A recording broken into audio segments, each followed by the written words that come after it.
Good afternoon, everyone. Thank you so much for joining, and welcome back to another live session where we are going to look at the title Trump versus the Vatican, the power clash that could shake the world. This is our live title for today. Now, let's look at there's a silent power tension building in the world right now. And most people are not paying attention to it. I think that many people are suggesting that the Jews are the ones who are responsible for what is going on in the Middle East. Little do they know the role of the Vatican. And the Vatican is a 2,000-year-old institution, and it's an institution that has been around for many years. The Vatican is not only a religious institution, but the Vatican is more political than religious. The Roman Catholic Church is the church that is world renowned and perhaps is in every country around the globe. And it wields a lot of influence in these countries. So, on one side, you are looking at Donald Trump representing political nationalism, a push against global institutions, and a belief that the nation should prioritize their own survival above international influence.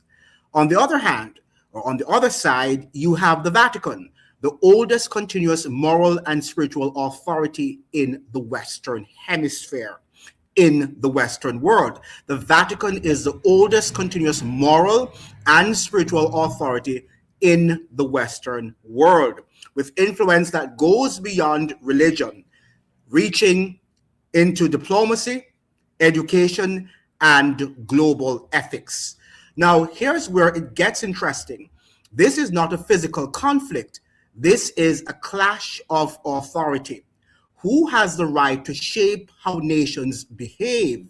Is it elected political leaders responding to voters and national interest?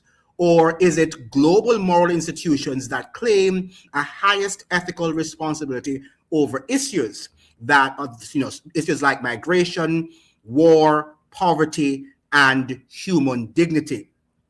Because when these two forms of power start pulling in different directions, the result is not just disagreement, it is fragmentation of global trust. And that is what we are starting to see today. So there are two forces that rarely collide openly, but when they do, the world pays attention. On one side, Donald Trump, a political force built on nationalism, direct power, and the idea of reclaiming control from global institutions. On the other hand, the Vatican, the oldest religious institution in the Western world, representing centuries of moral authority, diplomatic influence, and global spiritual power.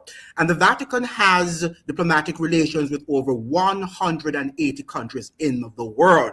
I repeat that.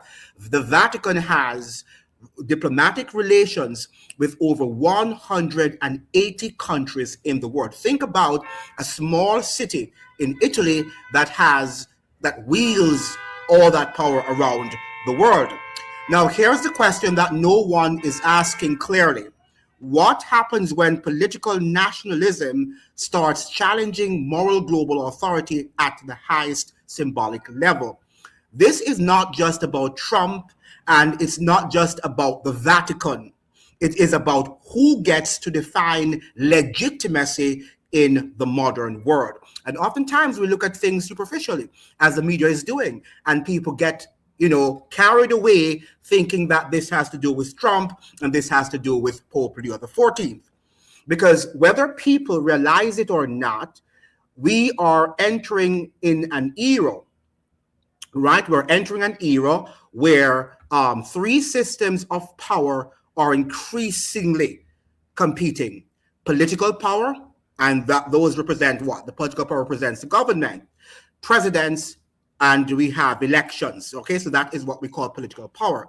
Economic power, we have corporations, markets, global finance, and moral religious influence, institutions like the Vatican that still shape global ethics, diplomacy, and public conscience. So there are three forces vying for power in the world. We have the political power, which we know of our governments or presidents or prime ministers, and we have the citizens who elect them.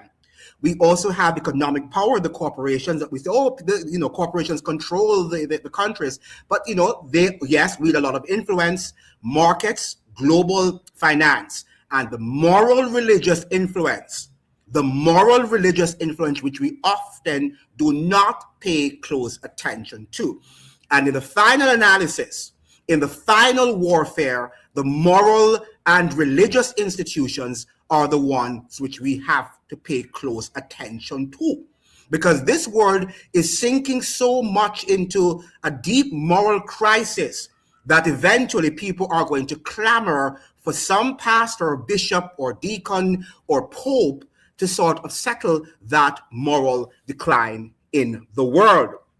So when these systems align, the world feels stable. When they clash, everything becomes tense, unpredictable, and deeply divided. So let's be clear.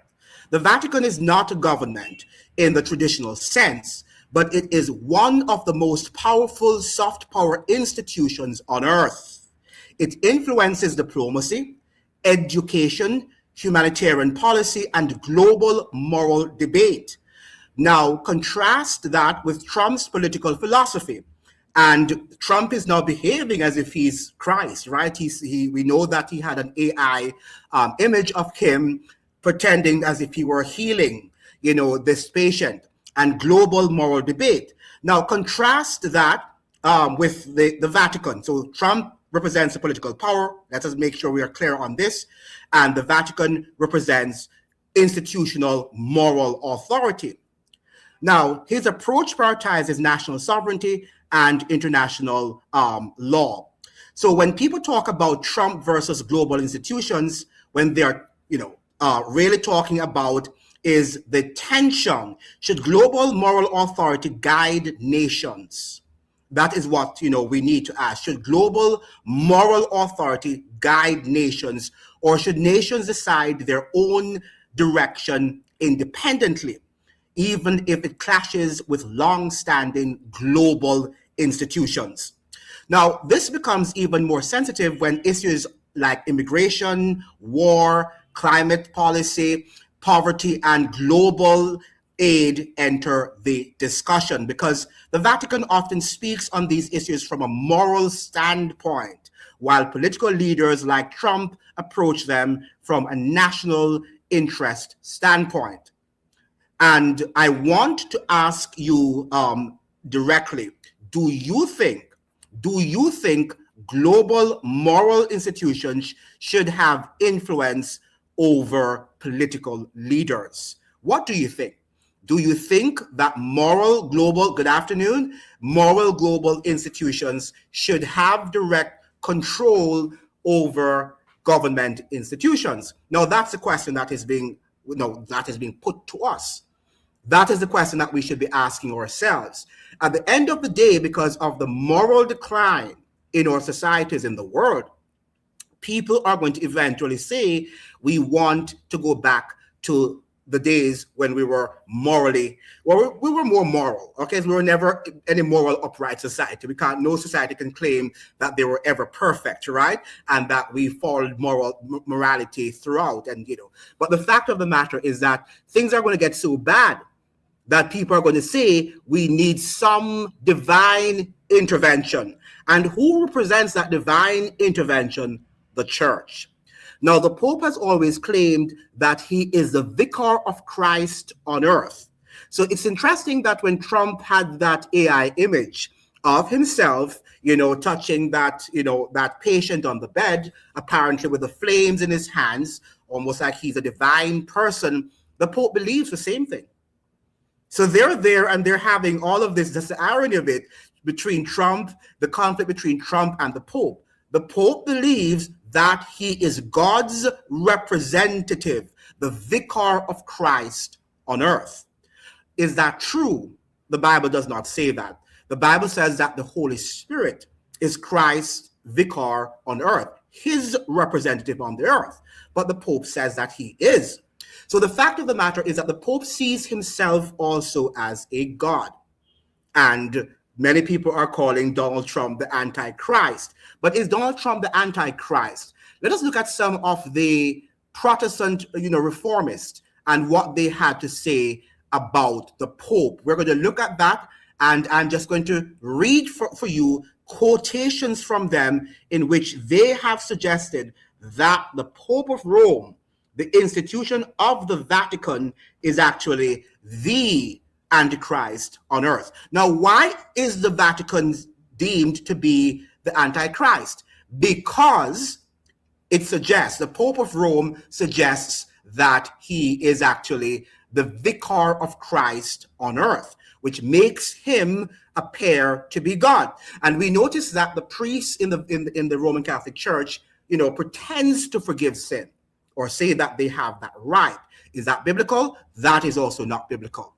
So we're seeing where the world is placing more attention on Trump, that he is actually pretending to be God, but the media that is so deceptional and you're following and running after, they are not highlighting that the Pope of Rome, which is pretending to be a peace person, a peacemaker, that he is actually suggesting that he says that he is in fact God on earth. So let us look at some of the reformists and what they had to say about the Pope of Rome.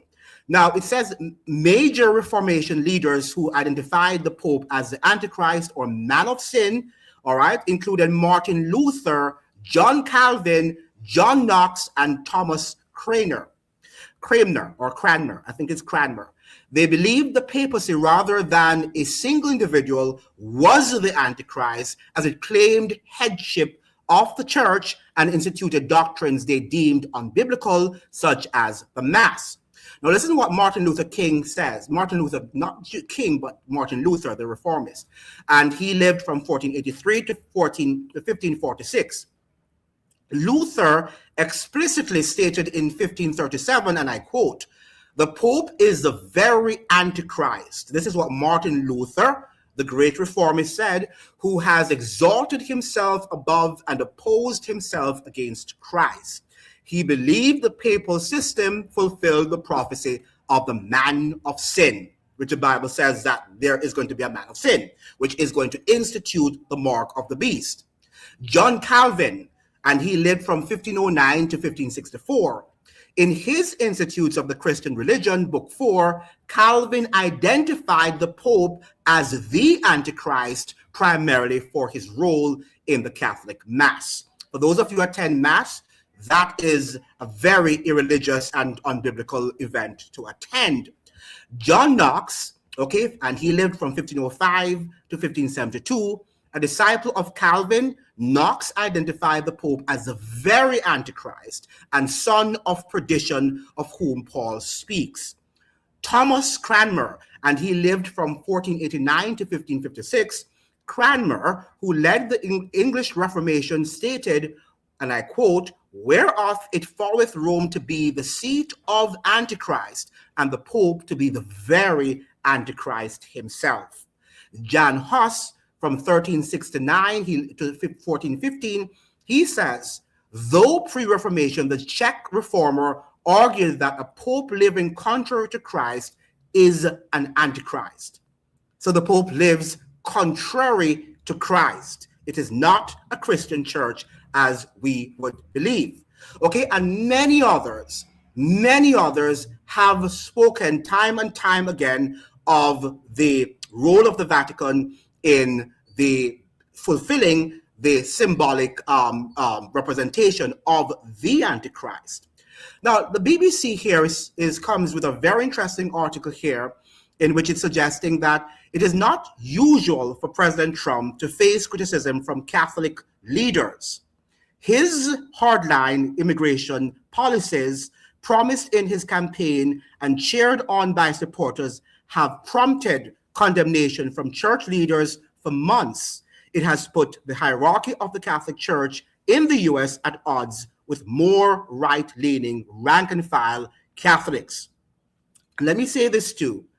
Anybody who is a Catholic, whether you are prime minister or president or teacher or lawyer or doctor, whatever profession that you belong to, your primary priority is to fulfill the Vatican's agenda.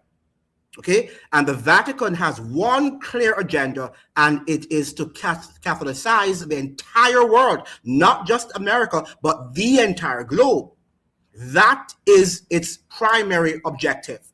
And let me say to you, what we're seeing here being played out is not the real agenda between Pope Leo XIV and President Trump.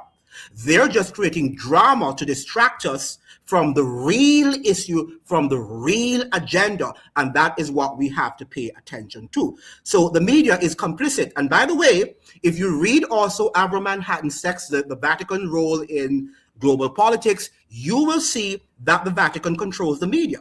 So all of the media houses, from the BBCs to the New York Times, through all the media houses worldwide, the Vatican has a very strong influence. Manhattan went on to suggest also, even the textbooks we read, even the very textbooks we read, whether in North America or globally, have to go through Vatican editing and permission. So this is not just an ordinary institution that we're going and you have a pope running around saying peace on earth. This is not the real agenda that they're trying. They are not people of peace. The only way Vatican wants peace, just like Trump, is if they get their way.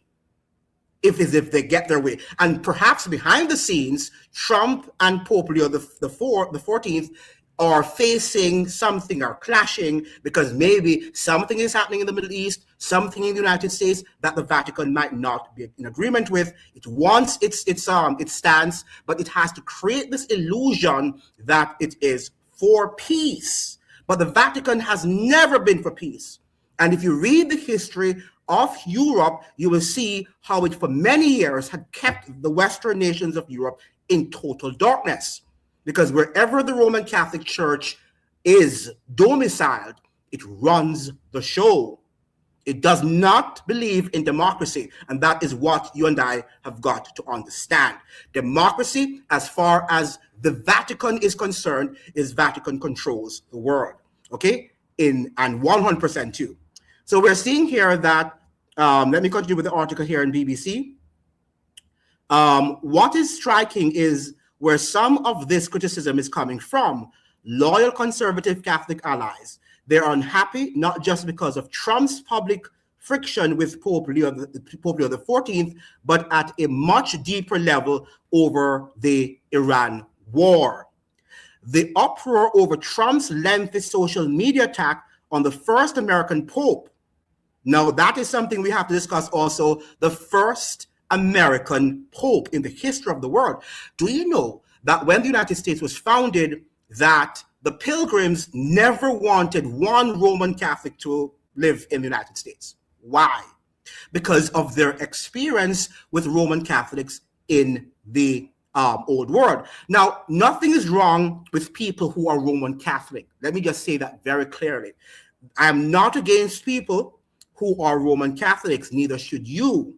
All right. What we're saying here is a system of government, just like you should not be against anyone who votes for Kamala Harris or anyone who has voted for Trump or anyone who has voted for Kamala, Harris or any of our politicians. You're not against them.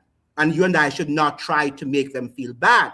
What we should reveal to them, unmask to them, is a system that they have to be careful about. That is what we're here, not to castigate anyone to say, oh, if you're a Democrat, you're wicked, or if you belong to the PNM party, or you belong to the UNC, you're wicked. That is not what we're here about. We're here to reveal, to unmask systems of power and what you have to be careful about.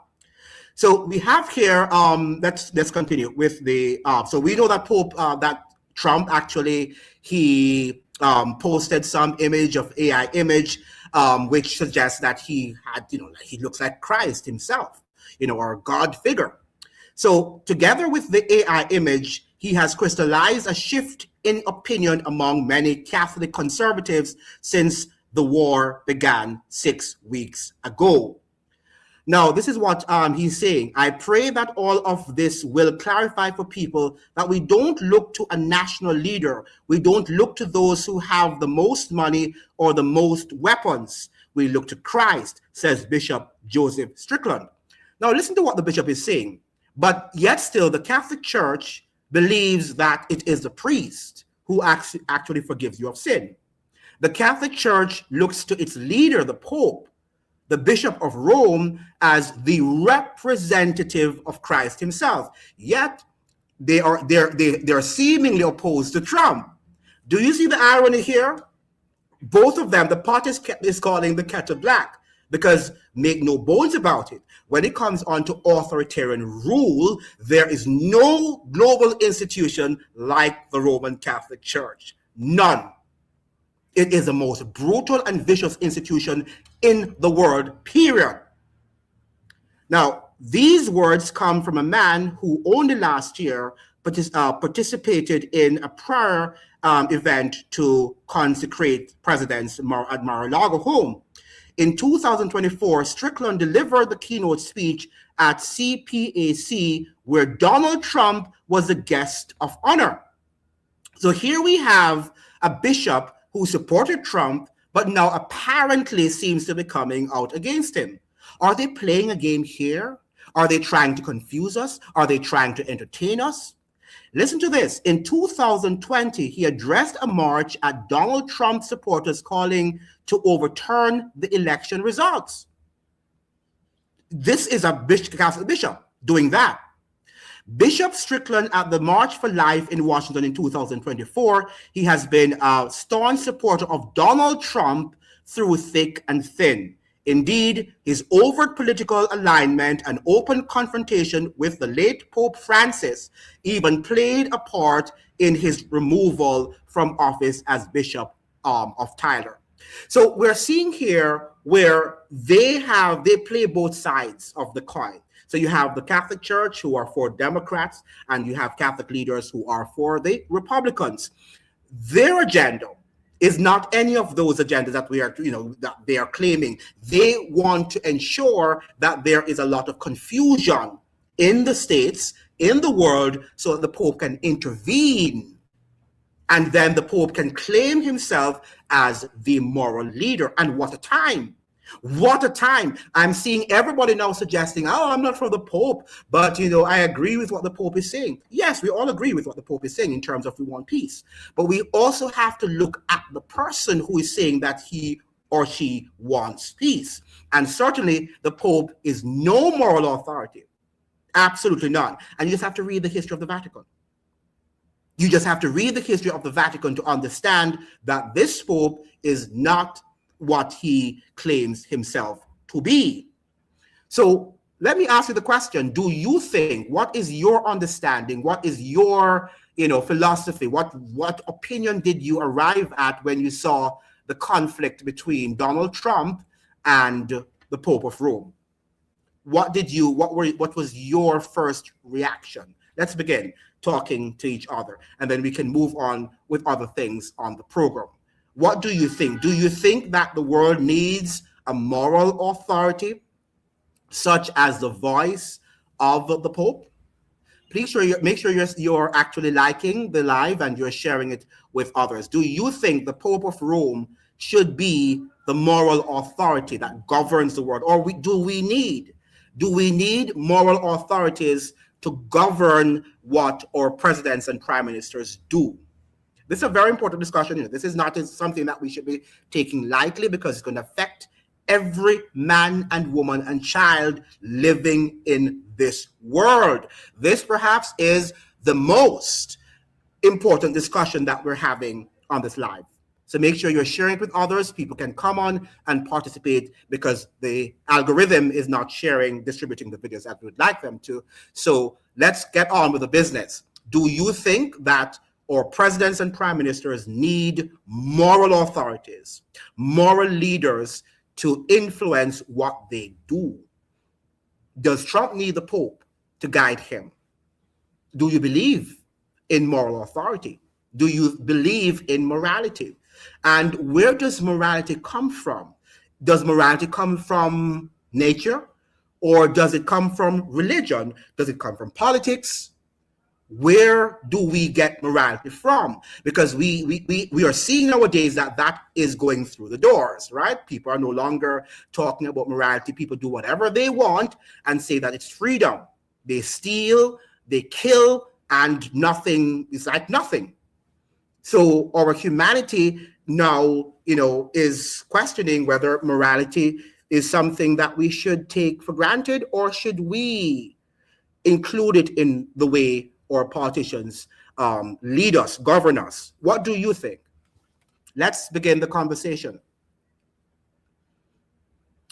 All right, while you're thinking, let's look at this video that Natalie had prepared on Redacted. I think it's a very interesting video that she did yesterday. Some of you might have watched it before, but we can look at it again and discuss some of what she's talking about. So I'm going to share my screen with you now. I want you to discuss, because as I'm saying, very soon we are not going to be able to talk about these things, right? They're moving fast. What I'm seeing right now, things are moving so rapidly that very soon we will not be able to talk about what we're talking about. No more lives, no more sharing our ideas, because they just won't permit us to do that. Okay, so let me just get this, share the screen and get on with the program with Natalie and Clayton. Well, Natalie is presenting today. So let me share my screen here. This Pope was murdered. So we're going to share now. Let me start it. Story about the last pope to cross the globalists. And this is relevant, especially since over the weekend, President Trump took aim at Pope Leo in this rather lengthy Truth Social post. It's a whole rant about how Pope Leo has lost it, how he was probably elected out of nowhere just solely to counter President Trump's power. Now, rather than dissect this, I want to tell you this story about the last pope that took on the globalist. He was heart attacked after just 33 days in the papacy. Now, I don't say this to wish harm on Pope Leo. This is not an indictment of the church. This is not an endorsement of the church.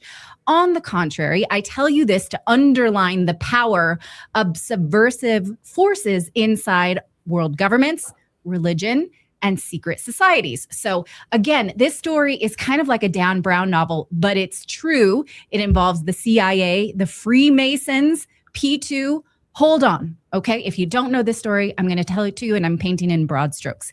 This is Pope John Paul I. He was the last Italian pope for a reason. His real name was Albino Luciani.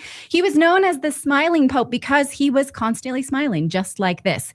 He was the Patriarch of Venice when he was elected to the papacy on August 26th, 1978, and he died under very mysterious circumstances just a month later, September 28th, 1978. Now, the Vatican refused an autopsy and rushed to embalm the body. Now, while he had a funeral procession in the Vatican, Italians who came to pay their respects were sobbing and yelling, "Who did this to you?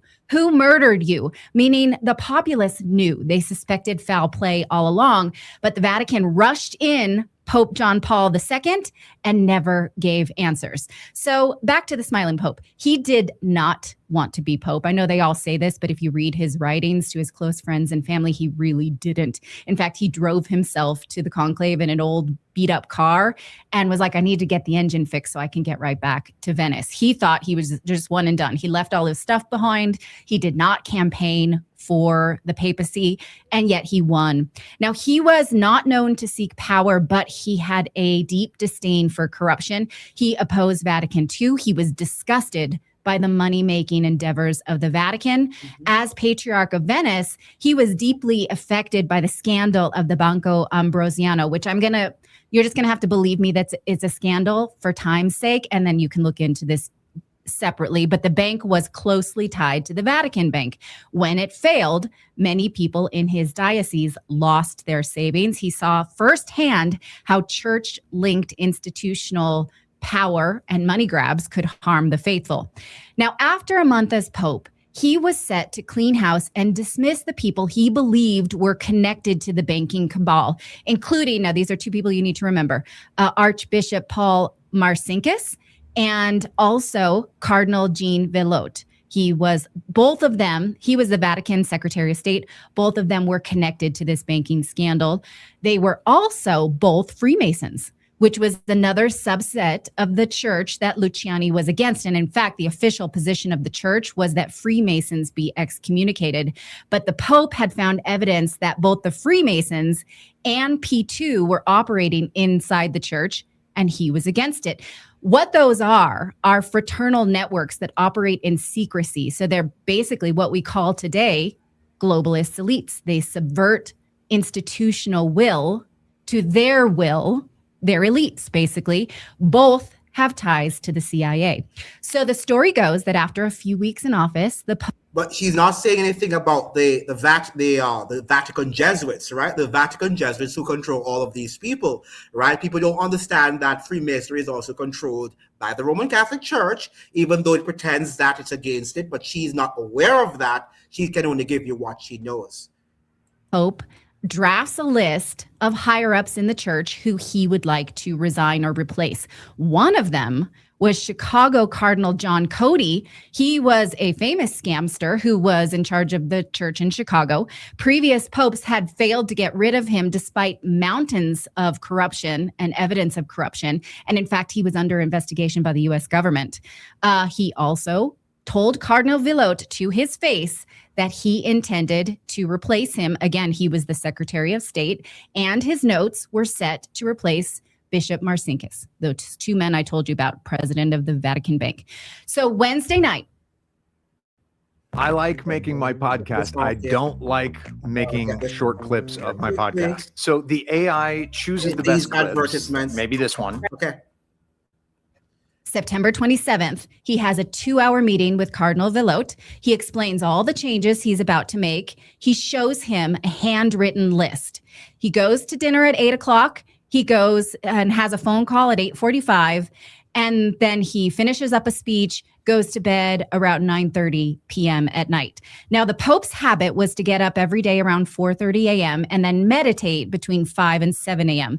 He was always awakened by Sister Vincenza. It's a woman who had worked for him for almost 20 years.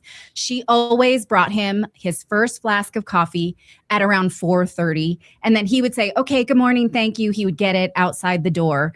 Now, that morning, she did, in fact, knock on the door, bring the coffee. Nothing happened. She noticed the lights inside the room were open, but the coffee sat there getting cold. And she thought, that's strange. Finally, she knocks on the door and says, are you okay? She finds him sitting upright, lights on. He's wearing his glasses, gripping a sheet of paper, and his head is turned and his lips are parted, showing his teeth, not like a smile, but like agony, like pain. She calls for help. A few men come in, one of the first being Cardinal Villot, who had just been fired. He enters the room at 5 a.m. He walks over to the Pope, takes the paper he's holding, the glasses, a medicine for low blood pressure, which was on the desk next to him, the bedside table, his slippers, and then he begins making phone calls. Now, those pieces of evidence were never found again. He comes in, takes evidence, and then tells Sister Vincenza, don't tell anybody this, and then starts making phone calls. Oddly enough, as news begins to spread of the Pope's death, a Vatican Bank official reports to seeing Bishop Marcinkus in the courtyard of the Vatican at 6:45 a.m. Now, this is weird because he did not live there. He lived 20 miles away, was not usually in the Vatican in the early morning hours. Why would he be there when no one expected the Pope to die? Why on this Thursday he happened to be there? Also odd is the fact that the embalmer's car arrives at the Vatican at 5 a.m. Now, remember what I told you. The body's not found until 5:45. Cardinal Villot doesn't walk into the room until 5 a.m. How is it that the car arrives at the same time the body is being found, the embalmer's car? That's weird, right? These two brothers who were famous embalmers of popes, they're called the Signoracci brothers. They swear that they had got a call in the early dawn morning hours, and that they drove there in their car, arriving at 5, the same time the body is found. Now the Vatican starts to put out these contradictory statements. One of them that he was found reading a book that he loved called The Imitation of Christ. Now the problem is, he loved this book so much, but his personal copy he had left in Venice. He had actually just borrowed a copy from someone and returned it. So he didn't have his personal copy. So all kinds of inconsistencies like this start popping up. Now, the Vatican refuses an autopsy, saying that's against Vatican law, which is not true. Other popes have had autopsies. They rushed to embalm him so that an autopsy would be difficult. And look at this account from the book In God's Name of the Embalming Process. Journalist David Yallop. This is a fantastic book if you want to know more about the banking cabal and the different inconsistencies.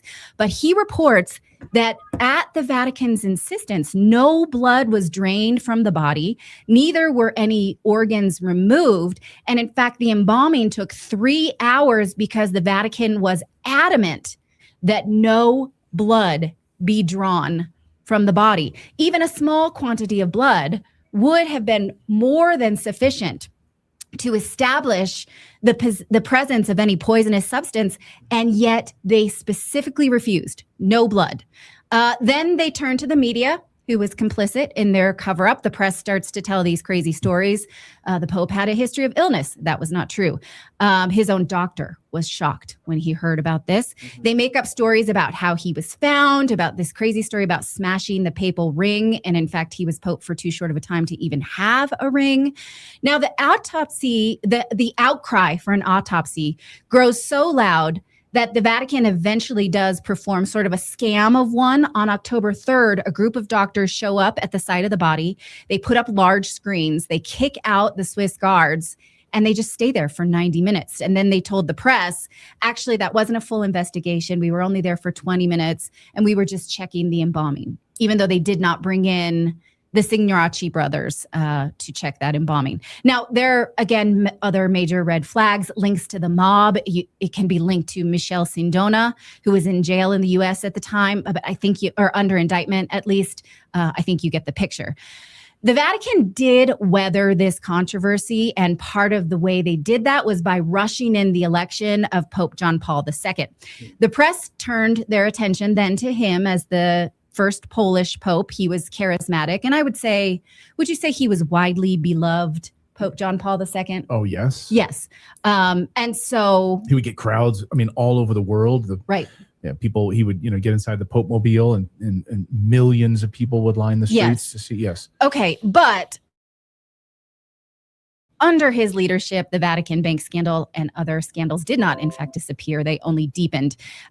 During his period, the bank became entangled in the collapse of the Banco Ambrosiano.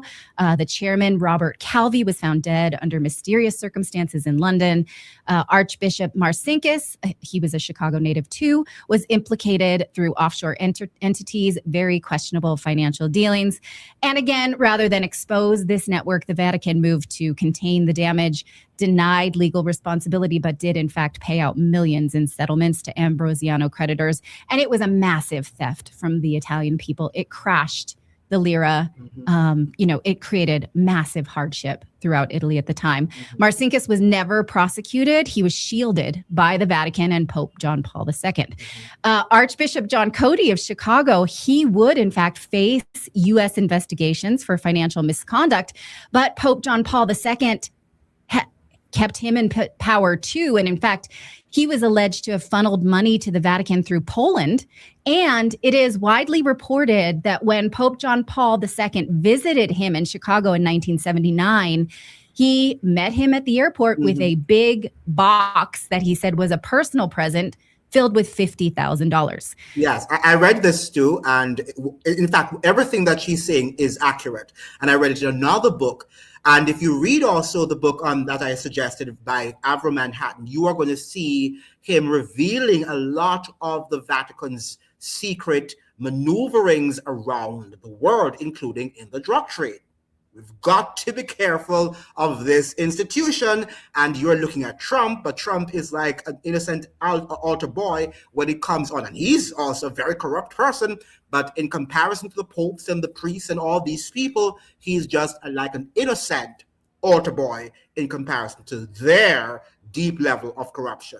So the result was not the clean break from corruption that Luciani had been concerned about, but in fact, it was a period that was managed, absorbed, and allowed to persist. So you see the inconsistencies. Here comes a pope that's ready to fight the globalist and clean house, and he's dead in 30 days. Mm-hmm. His successor, totally fine, looks the other way. Yes. Does this remind you of anybody? The story of anybody? Anybody? I'm thinking of JFK Jr. JFK. JFK, who, had plans to fight corruption.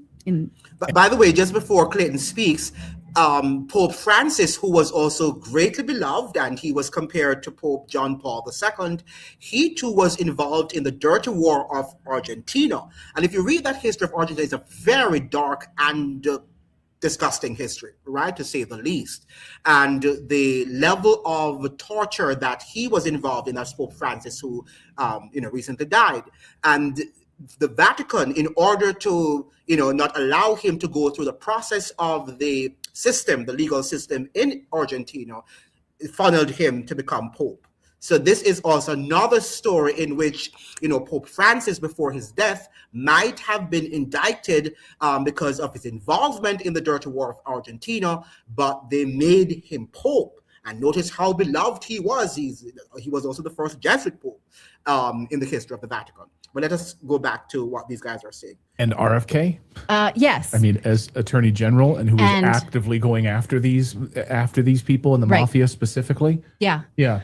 So in sum, this is a decades-old conspiracy with clear implications for the deep state. Now, am I saying that Pope Leo is a deep state hunter, like Pope John Paul I was said to be? I'm not prepared to say that, but it is clear that the Pope has opposed the war and other tenets that the deep state clearly wants. The Pope has opposed territorial expansion. The Pope has opposed bombing civilian sites like hospitals and schools.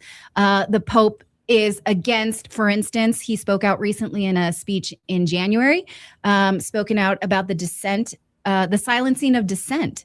In this speech, he said that freedom of speech depends on truth, but in the West, language is being manipulated in ways that actually shrink real freedom while enforcing ideological conformity. Here he warns that this leads to restrictions on conscience and emphasizes that refusing to comply with immoral demands, he calls it conscientious objection, is a moral duty. Now, of course, these are things the U.S. government does not like. If people are listening to the Pope, this is a clear problem for the U.S. government, which may be why President Trump is now presenting himself as an alternative religious leader in this Truth Social post he posted over the weekend, although he has since deleted it because the backlash has been so fierce. It may also be why it's being reported that the Pentagon allegedly told Vatican leaders to get in line, according to the Free Press. In a January meeting, U.S. officials told the Vatican, America can do whatever it wants, and the church had better get in line. Now, again, I want to be clear so we can all draw our own conclusions. Do I think the Catholic Church is a savior from the Epstein warring class? I don't know. I'm not an expert in Catholicism. This is, again, neither an indictment of the church or a defense of the church. But what I do know is this: when institutions speak against war, expansion, coercion of conscience, they become inconvenient to power. And when they become inconvenient, they are challenged, undermined, and reframed. And that is happening right now. So the question isn't whether the church is right. The question is, why is it being positioned as an adversary? Great. And, thank Natalie for presenting such an interesting sort of, history that we should all understand. Now, one of the things is that many people don't want to understand the level of brutality and the corruption in the Vatican. Now, if we understand the Vatican Bank cannot be, audited. It's not allowed. So what happens is that, the Vatican owns, probably billions of dollars in wealth, or probably trillions, but nobody knows its full wealth. Now, somebody mentioned, well, I shouldn't say somebody, but there is a book that was written again by Manhattan called Why America Went to Vietnam. And many people are talking about Vietnam, don't understand the role of the Vatican in that war too. And you've got to read that book, Why Did We Go to the Vatican, by Avro Manhattan. And he says here, the victimization of the West. Before proceeding with the chronological events, which ultimately were led to the direct U.S. intervention into the war in Vietnam, it might be useful to glance at the ideological climate of the years which preceded its outbreak. Otherwise, certain basic issues could not be properly understood. After World War II, the U.S. and the Vatican had forged a mutual alliance. I repeat that. After World War II, the U.S. and the Vatican had forged a mutual alliance, as we have already said, mainly to contain Russian communism in Europe and in Asia. Okay, so when the United States was going after, Russia and also in Asia to control communism, it was not only the U.S. doing that, the Vatican was a part of that agenda. The belligerency, as he says here, of their joint policies plus Soviet Russia's determination to plant communism wherever she could produced what was labeled the Cold War. So the Vatican had an agenda in the Cold War, and primarily it was that it had the moral agenda that, communism was not a moral construct, okay, according to the Vatican. The Cold War was seen in many quarters as the preliminary step to a hot war, which in the case meant but one thing, the outbreak of World War III. Right? So long before World War III that people are suggesting we are now in, this was long planned. This was not speculation or fantasy, but an expectation based upon concrete military and political factors. The US and the Vatican became active, each in their own field, set to prepare for the day. Whereas the US busied itself with military preparations, the Vatican busied itself with religious preparations. This spelled the mobilization of religious belief, and even more dangerous, the promotion of religious emotionalism. So we see where the US is playing the game of the military role that they're doing right now. And we're seeing J.D. Vance, who is a devout Catholic, saying nothing is wrong if, people are liberated through the use of weapons, through the use of the sword. That is what he's saying to the Vatican. But they know they are using the United States. The United States is the military arm of the Vatican. What the Vatican cannot achieve through its spiritual dictatorship, it uses the US military to do so. I hope you're understanding.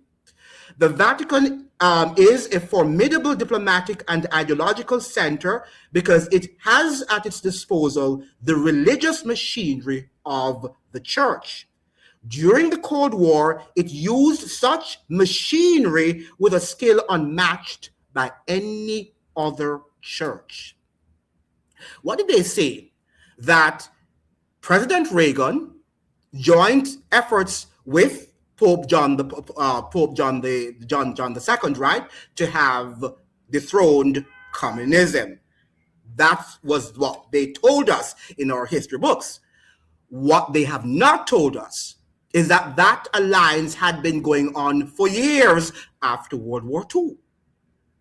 Okay, so after World War II, the United States had not yet had an official diplomatic relation with the Vatican. It was in 1984, I think it was 1984, that relationship was reestablished. Now, after the Civil War in the United States, Charles Chiniquy, who was once a Catholic priest, wrote a book called 50 Years in the Church of Rome. You can go there and read that book. It's online. 50 years in the Church of Rome. This was a Canadian Catholic priest who knew and had met Abraham Lincoln and had shared with Abraham Lincoln the plot of the Vatican to control the US. For those of you who are also blacks, you must understand that the Vatican was pro the South and supported slavery. Let me repeat that. The Vatican, one of its major roles in the Civil War was to keep slavery intact. Okay? So all of this nonsense about the Pope and is a man of peace or whatever, he wanted to continue the war. Okay? So that book was written by Charles Chiniquy, 50 Years in the Church of Rome. Please go and read that book, and where it states that the Vatican was involved, and the United States afterwards, discontinued any relationship with the Vatican. And for years, the United States had not had an official relationship with the Vatican until Ronald Reagan in 1984 reestablished that relationship with the Holy See. The Vatican is a formidable diplomatic and ideological center because it has at its disposal the religious machinery. I read that before. Pope Pius XII was a firm believer in the inevitability and indeed necessity of the Third World War. I repeat that. And Pope Pius was the one who was in the Vatican during the reign of Hitler. So from that time, and perhaps before, they were planning World War III. And you see it happening before our eyes now, and we're thinking that because the Pope is saying that he's pro-peace, that he is really pro-peace. Because we do not understand the history and the institution of the Vatican. To that effect, he worked incessantly in the diplomatic field, chiefly with the US itself, with the cooperation of the powerful Catholic lobby in Washington, D.C. Do you know, people, ladies and gentlemen, and it's also online, you can go, I've said it many, many times, I've read from sources, credible sources, that Trump got 56% of the Catholic vote. Donald J. Trump, during the election of 2024, received 56% of the Roman Catholic votes. And let me tell you something. The Roman Catholic people, they vote for whom their priests tell them to vote for. Do you know that? There were some people, there were Latinos during the presidential elections in the United States, right, who were coming from Latin America, and Latin America is largely Catholic, right? And people were asking them, why are you voting for Donald Trump when he's so anti-immigration, particularly those coming from the countries from which they hailed? And you know what some of the responders said? They said, well, we go along with what the church tells us, or whom the church tells us to vote for. All right? So whatever the priest at church tells them to vote for, they're going to vote, whether that person might be against their interest. Because as I told you, anywhere, whoever you are, whether you're a student, if you're a president and you're Catholic, you have to vote in the interest of the Roman Catholic Church and the Pope. So why is it now that the Pope and the church seem to be anti-Donald Trump? Why are they having a clash when the church supported him? Now, let us contextualize the fact that you had two, well, at least one, I should say, what's his name? Joe Biden, even though he was not the one contending in the last election, but he too was Roman Catholic, right? He too was Roman Catholic. But, well, we know that Kamala actually succeeded him. So it's interesting to note that now that Trump and J.D. Vance, who is also a devout Catholic, they seem to be, but are they really fighting against each other? Or are they trying to distract us to make the Pope appear to be a more religious person, a more moral authority, that people will eventually say, yes, we need the Pope as a global moral leader to control the diktats and the destination of our politicians? And these are the questions that we have to ask ourselves. Let me read that 2 paragraph and we stop there. Although we have related elsewhere the intrigues of that body, what did he say? The intrigues, or another thing, the conspiracy. Because Rome does not operate in transparency. Rome operates in secrecy. So all of these secret organizations of which she's talking, was Natalie, okay, she doesn't understand that Rome controls all of them, whether they're Freemasons or they're Jesuits or the Augustine, what they call the order of Saint Augustine, or all of them. Rome controls them. It might not be amiss to focus our attention upon those of a religious character, which Pope Pius XII and certain American politicians carried out in the purely religious area with the specific objective of preparing for World War III. So from decades ago, from Hitler's time, the Roman Catholic Church and the United States were already colluding, planning for World War III. So we can see that the Cold War, World War II, led into the Cold War. And I would say that, for those of you who say that, I would think that the Cold War was World War III. That's my understanding of history. I don't know what yours is. And I would think that after 9/11, we were on the brink of another World War, World War IV. And now we are in World War V, which is what we're seeing happening right before our eyes. But we like to rely on the sources coming to us from mainstream media, from our institutions of learning, which are not necessarily trying to give us and to empower us with information that we need to understand the world in which we live, and how systems of power operate. This was possible because Pope Pius XII by now had succeeded in conditioning millions of Catholics, both in Europe and in the US, to accept the inevitability of such a war. And that would be what? World War III. On the assumption that the Virgin Mary herself had become his ally. Since during the Vietnamese tragedy, the Vatican used the religious emotionalism of Our Lady of Fatima for political objectives, we must glance at the background of this cult, right? And the Vatican is a cult, whether you like it or not. Well, she controls all the secret organizations, which are cults in the true sense of the word. So this is not an entity that we can take for granted. This is a powerful system, and the United States is only 450, how many years? 450 years in existence? Or 350, can't remember the number of years. The Vatican has thousands of years in operation. So the United States is no comparison, cannot be compared to the sophistication and to the sort of experiential knowledge that the Vatican has. And Avram Manhattan said in his book, The Vatican in World Politics, that there's nothing in the world, no major war that is happening, no major financial collapse that is happening in which the Vatican does not play a role. None. So whether it's the financial collapse, whether it's the Great Depression, whether it's World War II with Hitler, and we talk about Hitler's Pope, the Vatican is involved. What is happening in Iran? The Vatican is involved. The Vatican wants the Middle East. The Vatican wants the Middle East. It wants to rule the world from Jerusalem. It says that it is the vicar of Christ on earth. And from Jerusalem, it wants to rule.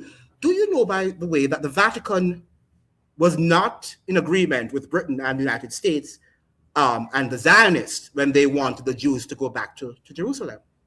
The Vatican was not in agreement with it. It took years for the Vatican to form diplomatic relations with Israel. Do you know that? Do you know that the Jesuits are the ones which seems to be also contradictory? And you say, Andrew, why are you being so contradictory? Because the Catholic Church operates in a mode of confusion. It confuses your mind, that you do not understand the power behind the scenes and who's wielding the power. So it has to confuse you. So even though it has endorsed Trump as the president of the United States, which it did, And it put huge amounts of money, invested huge amount of money for him to win, right, that election in 2024, which he did. Yet still, it appears now they're giving us illusion that somehow they are at odds. So while they're fighting and publicly, behind the scenes, they're doing something else to destroy our freedoms and liberties. So what we see in the Middle East is not just about Iran fighting the United States or Iraq and all of this stuff. It has to do with a greater power other than the United States too that desires global supremacy. And the Vatican had that global supremacy before the French Revolution. Do you know that? The Vatican had that global supremacy before the French Revolution that, destroyed, that demolished that church-state union. Religion was the core element that, controlled politics. And she wants to do that now. The Bible suggests that it's a woman riding the beast. The beast in Bible prophecy is a kingdom. So whether it's the United States or it's France or it is Germany, the woman symbolizes a church. So the woman riding the beast means that a church is what? Directing the state, the kingdom. And that's what we're seeing happening right now. And Pope Leo the 14th, an American Pope, or the American Pope, the first American Pope, is now telling the American president what he should do and not do. This is symbolic, and it is deeper than we think. But don't be confused about what you're seeing in the media. You've got to read the history of the Vatican, the history of Vatican and the United States relationship, because it goes very, very back. And even though many presidents of the United States pretended as if they were Protestant and they were against the Catholic Church, but secretively they were working with the Vatican. I was shocked when I read the same book by Avram Manhattan, and he, unmasked the role that the Vatican played even within FDR's presidency. A very formidable role that he played. Okay? Then we talk about World War II with Nazi Germany.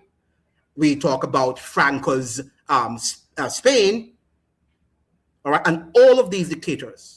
Move forward now to Latin America and all the dictators that have been, the dirty war there in Argentina, the El Salvador. The Vatican has always been involved in these terrific torturing campaigns that killed millions, hundreds of thousands of people. Do you know also that when Haiti gained its independence in 1804, that the Vatican placed a blockade on Haiti? Do you know when the Vatican actually decided to remove that blockade? During the Civil War in the United States. The Vatican said, so we need to ensure that Haitians and the blacks in America don't unite, right?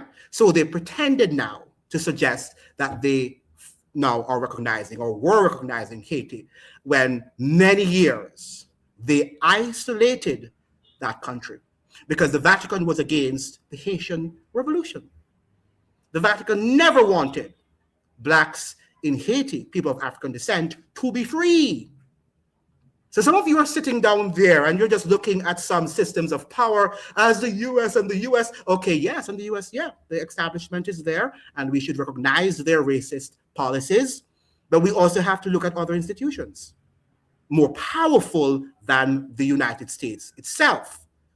More powerful than the United States itself. As I told you, the Vatican Bank has never been audited and nobody can audit it. Nobody can audit it. And it has obscene wealth therein. So what are we talking about? Who is more powerful? Who is wagging the tail? The Vatican or the United States? The Vatican or the United States? Go to Latin America and you will see the level of control of the Vatican and the Catholics there. Nobody can become president of any country in these countries if the Vatican does not endorse that person. Okay? So all of this war that we're seeing that is emerging, phony war, phony conflict, I should say. It's not a war, it's a conflict, a clash between Trump and Pope Leo XIV is for public consumption and for public entertainment.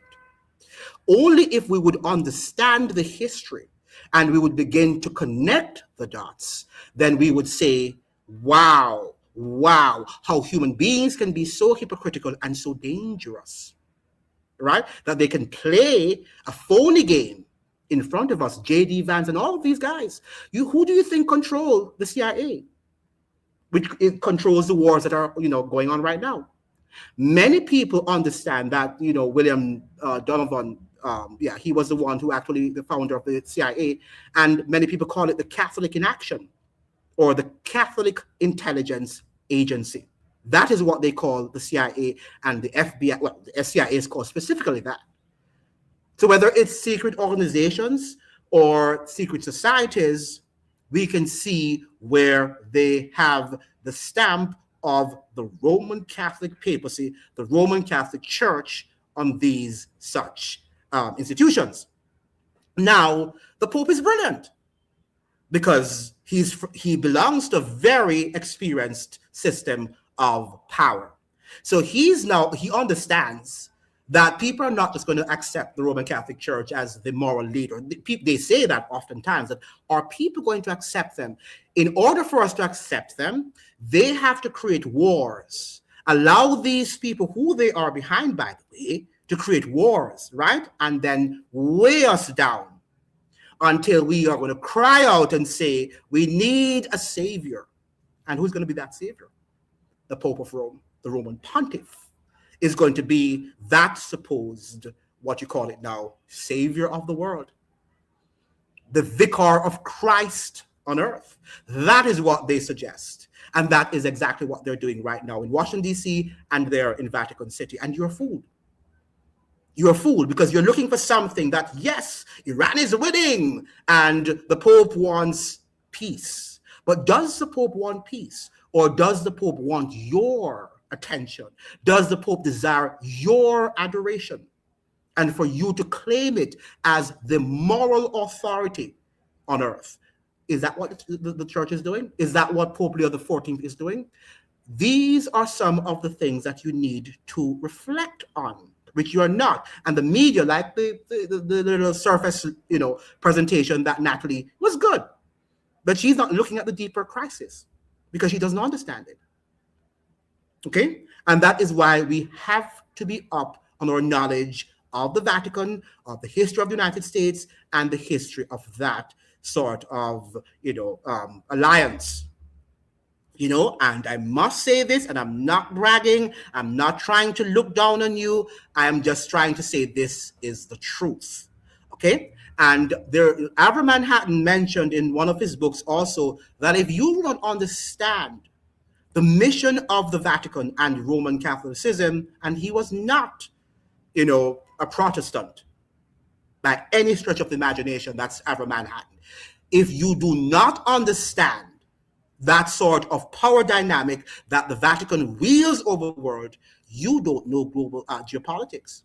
You don't understand the world in which you live. And many of us don't.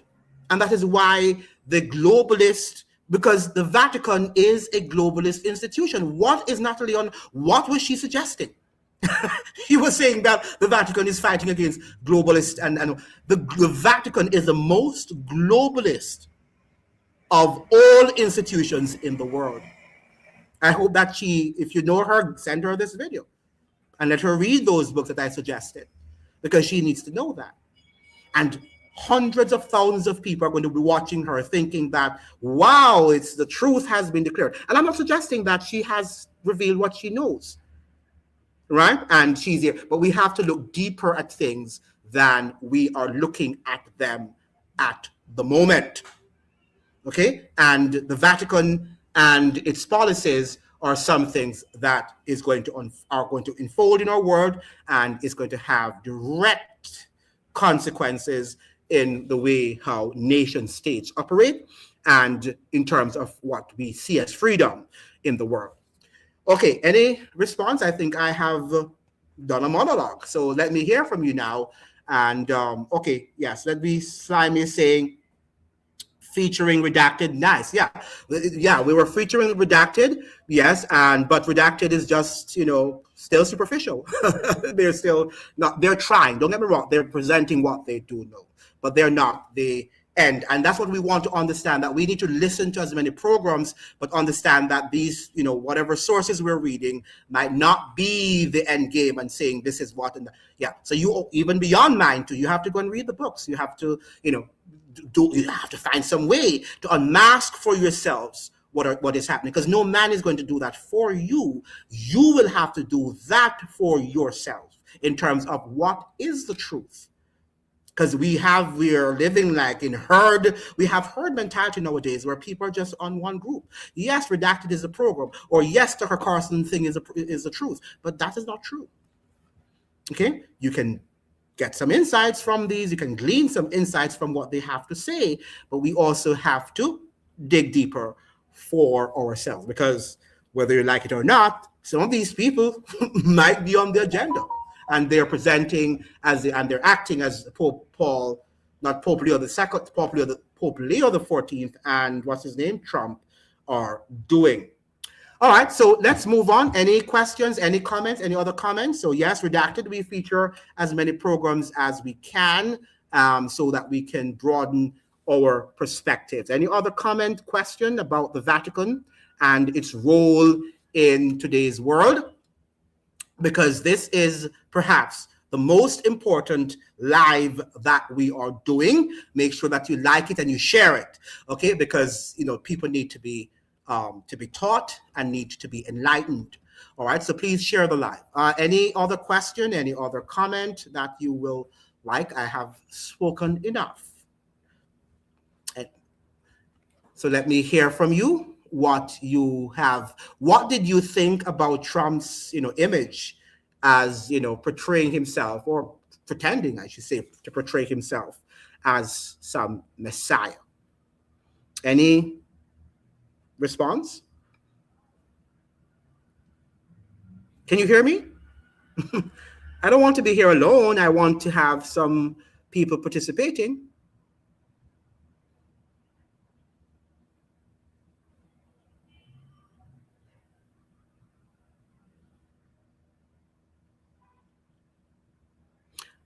Share the live and also like the live. And let me hear from you what you have to say. Remember now that you're not going to have a long time to do these things, so might as well you start to do these things and say what you have on your mind, because very soon you are going to be on your own. You can't say what you're saying. I can't say what I'm saying because they won't allow us to do it.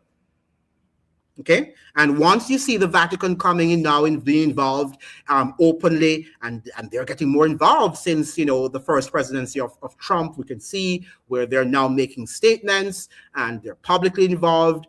They're running the show. Well, they've been running it from behind the scenes from a long time, but now they're making publicly known that they are in charge and that they are riding the beast, meaning that they are directing foreign policy, they are directing government, whatever the direction, economic and political and diplomatic decisions. So let's now get the game going and let us now discuss and gain and learn from each other. What is your understanding of the role of religion and moral authority in politics, in government? Let's get going, guys. Let's get going. Or do you want me to end the live? Have I spoken enough? Have I shared I want you now to give me your take. I've ranted for about an hour and so you can talk now. Let me get your participation.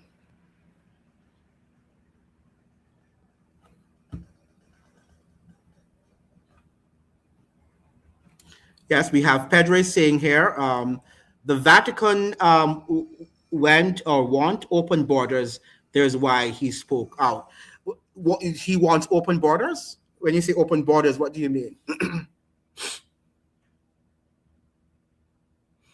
I mean, he wants the migrants to go around the different countries. That's what you're saying? Yes, if that is what you're saying, it's true. And notice that the Vatican doesn't want open borders for every immigrant. It wants open borders for its immigrants. So, if you look at the United States over the years, you're seeing more Latinos, from Latin American countries going to the United States. That is also an agenda because, Manhattan says that one of the agendas of the Vatican is to Catholicize the United States. So eventually, the United States is going to become a Roman Catholic country, a predominantly Roman Catholic country. It is already a predominantly Roman Catholic country in the sense that 6 of the 9 judges on the Supreme Court are Roman Catholics. 6 of the 9 judges on the U.S. Supreme Court are Roman Catholics or have Roman Catholic connections. There is not one Protestant on that U.S. Supreme Court. Now, if you understand the history of the United States, you know that it was founded as a Protestant nation. As a Protestant nation, not a Catholic nation. It's different from what, Colombia and the Dominican Republic and all these Latin American countries and Spain and Italy, different. And that it just does not operate differently because it's different by nature. It is because of the Protestant ideologies that undergirded the Constitution or the, writing, the crafting of the Constitution. Okay, so we have to understand that. And how is it that the United States, a nation that had what you call Catholic phobia, were afraid of Catholics, and they were not afraid of Catholics because, they had some demons on their forehead. It's because of the laws and, that, the Roman Catholic Church instituted in the old world. And that we're seeing now, Trump in the United States is actually enforcing and implementing those laws in the United States. So in other words, Trump is the arm of the Roman Catholic Church. But Pope Leo the 14th is pretending as if he's not, because he wants the Roman Catholic Church to look as a church, like a church of moral authority, because it had lost its moral authority years ago. But now the United States has lost all its moral authority. So whereas the United States has lost its moral authority, Rome is now seeking to reclaim in the United States and in the wider region where we are, that it is the moral authority of the world. Okay, so that's what they're doing. Illegal migrants. You're correct, Pedro. You're correct. So that is what they're doing, and they're flooding now. Don't think that this just, creating wars in Central American country, El Salvador, Honduras, and these countries, and they're flooding the United States. That is just, some migrants there, and they're mowing your lawns and doing what they do. And you don't need to be upset with these people, right? You don't need to be upset with these people. You should be upset with the U.S. military and the Vatican and what they are doing, right? So these are not your enemies. Our enemies are the ones in the White House and Vatican City. All right? So these are the persons and we often look at these people because we respond to what we see in the media and say that these are the enemies and we don't like them and all of that stuff. When we don't know that there are policies that are made and that are being instituted and being enforced that are forcing these people to run to the United States and to run to Trinidad, to run to wherever they are, and they are going to rule, because wherever the Roman Catholic parishioners are, they are going to have significant impact on elections. And we saw that with Trump. As I told you, that there are people from Latin America who were asked the question, why are you voting for Trump? And they voted overwhelmingly for Trump, the Latinos in the United States. Okay? And you know what they said? They said, well, because the church told us to vote for him. So they don't have a brain for themselves, because the Roman Catholic Church is not a church that wants you to think outside of what it teaches. The Roman Catholic Church is not a church that wants you to think outside of what it teaches. And that's why many people who go to that church don't know the Bible, including the priests. Go and read 50 Years in the Church of Rome by Charles Chiniquy, and you will see that that is what it is. The priests don't even know the Bible for themselves because they have to study Catholic theology and they have to accept what the Roman Catholic Church tells them as is the gospel. And if they dare challenge it, they will be disciplined. Okay? And that is what we're seeing now coming over into politics in the political realm. You don't challenge your politicians or you will be disciplined. All right? So we have, you can be gay in the USA, not Iran. Yes, because the United States has what you call, freedom, and you can be whatever you want to be. Once you're not a public threat to society, breaking, any of the laws that are there, then yeah, you can be whatever you want to be. You can be gay, you can be, whatever. You can be a Catholic, you can be Anglican. Remember now that, as we said, that they didn't want the Catholics there too, and they had to adjust to that because, when you talk about religious freedom in America, because America was not always a religious free country, as I was saying to Mr. Pereira, right? And it was the guy there from Vermont, forgot his name, who, having experienced religious discrimination in the United States, that wrote books and clamored and advocated for religious freedom in the United States. So eventually they also had to accept Catholics, which they did not want to accept, but they say, if we are religious, a country that practiced religious freedom, we have to accept people of all faiths. So that is why. It's not that, and where in Iran, you're talking about one of the things we have to understand, and I want us to be able to understand it very clearly here. The United States, hate her or like her, is the only country that understood the separation of what it means to have church and state separate. Because wherever the church is, the church wants to dominate. Okay? Because the church, as we're saying, believes that it is the moral authority. And if you don't have moral authority or a moral fiber, then how are you going to rule? Because you can steal, you can do whatever you want to do, because there's nothing that tells you thou shalt not steal. Right?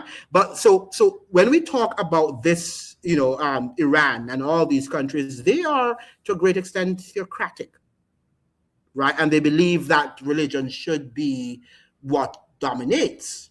But the United States is suggesting that no, both has its spheres. So the church should stay there and it has its sphere of influence. So when it talks about the church should be free, but notice now that in the United States, the church can't preach out against gay rights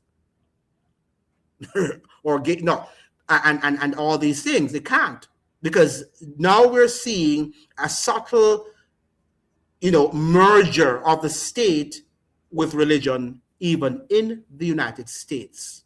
So yes, the secular state allows it, but the secular states, ironically, does not allow the church in its sphere of influence to speak out against these topics, because it says, oh, you are discriminating or you are whatever, free speech right and all of that stuff. So a lot of things are contradictory in the world, and we have to be able to unmask these things. Marie saying, one of my friends who is about 15 years, my senior, said that he does not need a Bible because he already has a Catholic mass. Right. Yeah, that's what they don't know the Bible. And just read, as I'm saying, 50 Years in the Church of Rome by Charles Chiniquy, and he will tell you what he went through, in the Catholic Church. Remember now that Martin Luther and all of these great reformists were a part of that. They experienced a similar plight in which they were very studious people, but they realized that they had not read the Bible for themselves, because the Catholic Church, says that it is the authority. The Pope is the authority on theology, on matters of theology. But that is not so in Protestant churches. So when you go to other churches, perhaps like the Baptist, like the Adventist church, they have what you call a Sunday school or a Sabbath school where people can sit and they can discuss. And there are people who openly, disagree with your interpretation, and you can't put them out of the church. That is there. opinion, that is their understanding, and you try to say what you think the biblical interpretation is, but you can't force them. But the Catholic Church, you cannot go there with your own interpretation and think that you are going to dominate or you're going to have a conversation. You are going to be shut down. Okay, and that is what happens in that church. Yes, and Marie is saying they do not promote reading the Bible at all. They don't. Right? They don't. And that is why you're seeing the level of moral decline throughout Europe, where Rome controls Europe, Western Europe. Right? That's why they are irreligious in Europe. The United States is fast behind Western Europe in terms of its lack of knowledge of the Bible. Do you know that there was a research done in the United States? I think it was by the what do you call these people again? The polls done there in the States. And they were saying, the poll actually found out, the research, that more Americans know, who these reality TV stars and their lives more than they do. They don't know the basic 10 commandments. They can't recite the 10 commandments. But they're able to recite the songs of these celebrities. They know all of them, who sang what songs, because it's talking about a moral decline. People are not really interested in religion anymore. Right? And so what is happening, the Pope does that, allows that to happen, then people lose their religious sensitivity. They don't understand religious history. So you hear them saying, wow, the Pope is great, he's a great man, because you don't understand who you're dealing with. Had you understood who you are dealing with, you would not be praising the Pope at all. You can say, I agree with what he says, but you're going to say, coming from that man, I am not sure if he means what he says. And the popes never mean what they say in terms of niceties that they might proclaim. Okay? That was under the smooth talker. Yes, correct. And then we have Pedro is, why are you saying that? Why are you saying that? Yeah. Let's not be now trying to say who is what and whatever. We're having discussion on this. Is serious. This is not about attacking anybody. I'm not attacking the Pope.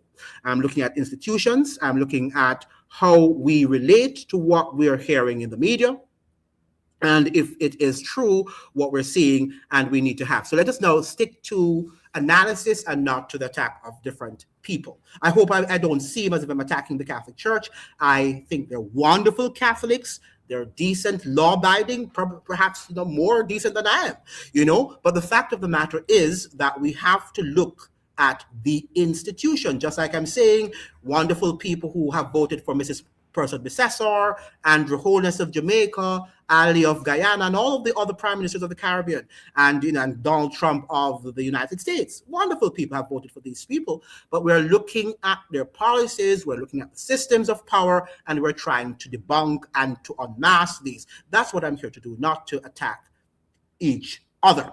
All right, so let's be clear on that. Any other point? Okay, so we have established that Trump is officially, and we know that he said that he loves the Roman Catholic Church. He says that he will do anything that the Roman Catholic Church asks him to do, and he's doing it. All right, he's doing it. I can guarantee you that what is happening in the Middle East is also a diktat of the Roman Catholic and Vatican papacy. It is, because the Roman Catholic Church has always had its eyes on the Middle East. And that's why we had what was called the Crusades, the Crusades of the Roman Catholic papacy, because the Roman Catholic Church was always fighting for that, to control that side of the hemisphere and to rule the world from Jerusalem. It didn't want the Jews to go back. It wanted to go back on its own terms. But when it was told that the Jews, these Jews there in Israel could aid the whole agenda, then it actually, recognized the state of Israel in 1993. The Vatican never recognized the state of Israel. Do you know that? Until 1993, years after it was founded. So it was to tell you how the Vatican operates, right? It does what it wants to do, and it does what is in its best interest. Okay? Make sure you're sharing the live. Very important discussion, and we don't know where we're going. What I'm seeing now, we do not have a long time left in terms of freedom. We do not have a long time left in terms of personal and civic freedom. When you see the Roman Church exercising, and making herself dominant, furthermore, we saw the election of Pope Leo XIV, a United States Pope. U.S. Pope. For those of you who are not understanding Vatican history, that seems nothing. It means nothing to you, absolutely nothing.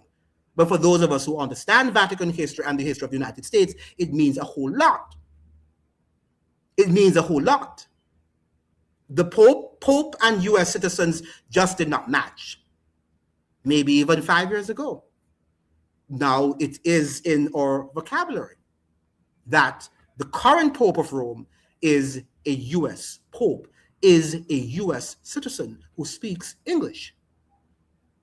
Okay, so that is something as his native language, not just speaks English because other popes have spoken English, but he speaks English as his native tongue.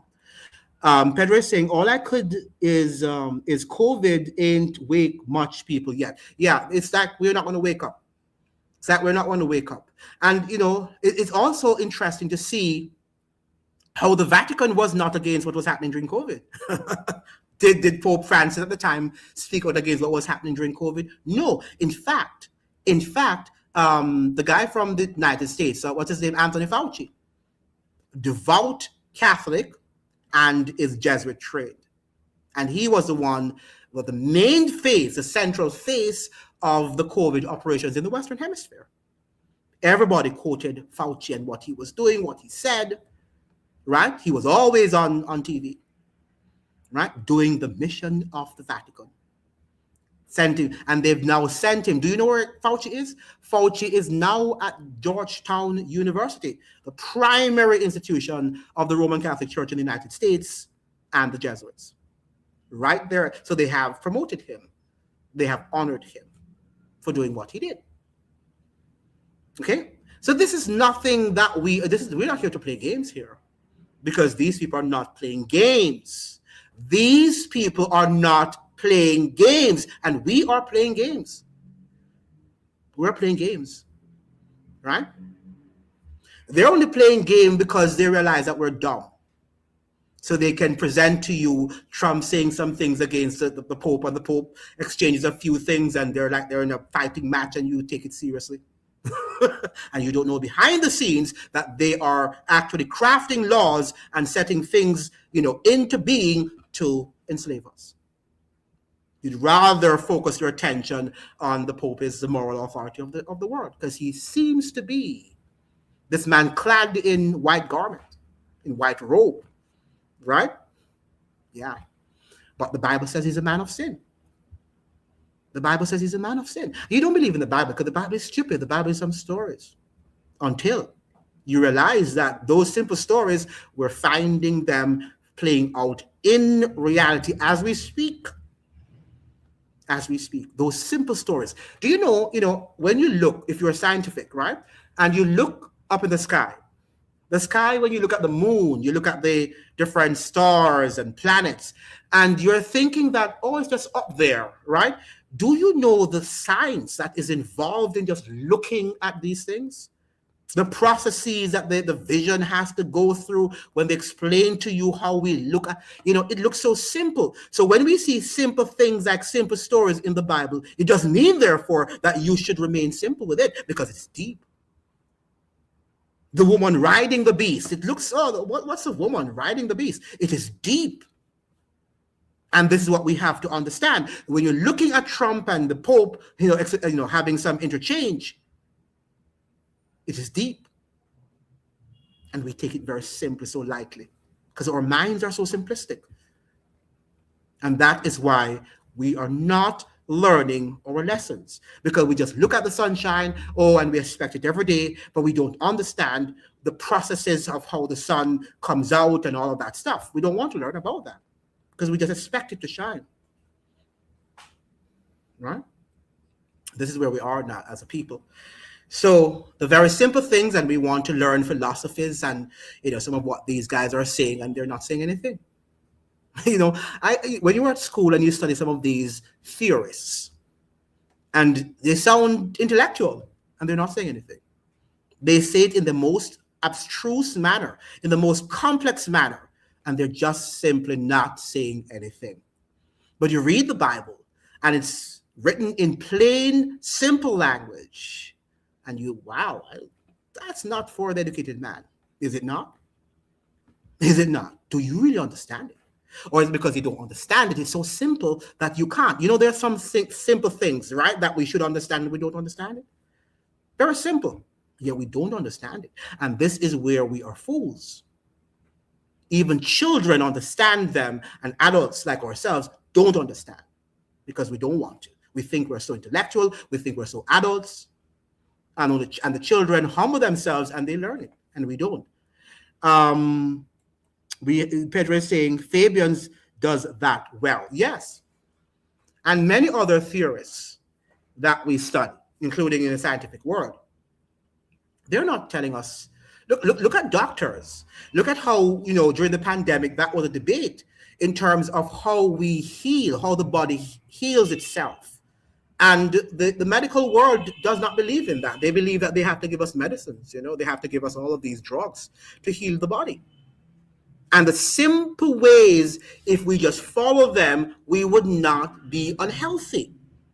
And when you go to medical school, it makes it so complex and so difficult that doctors can't be doctors anymore because they're so much caught up in protocols, rather than understanding the healing process, which is simple. I'm not saying now that there's not complexity in it. There is. But the fact is, that we've made it more complex than it ought to be. Do you know that even our lives, when we find ourselves doing immoral things, let's say I steal something, right? And stealing is immoral. And if I go now and steal or cheat on your loved one or your wife or your husband, and then it makes life complex, right? Because then you have to be hiding your phone, you have to be hiding this, and you have to be, lying all the time. So it makes your life hard, rather than saying, if thou shalt not steal, thou shalt not be jealous or envious of anybody's spouse or whatever. It makes life so easier if we just live simple ways and don't get ourselves in trouble. And the same thing with how we understand politics. A lot of what we're missing as the truth is simple, but we don't want to accept what is simple. We want to try to grasp that which is complicated and complex. And it's not leading us to anywhere.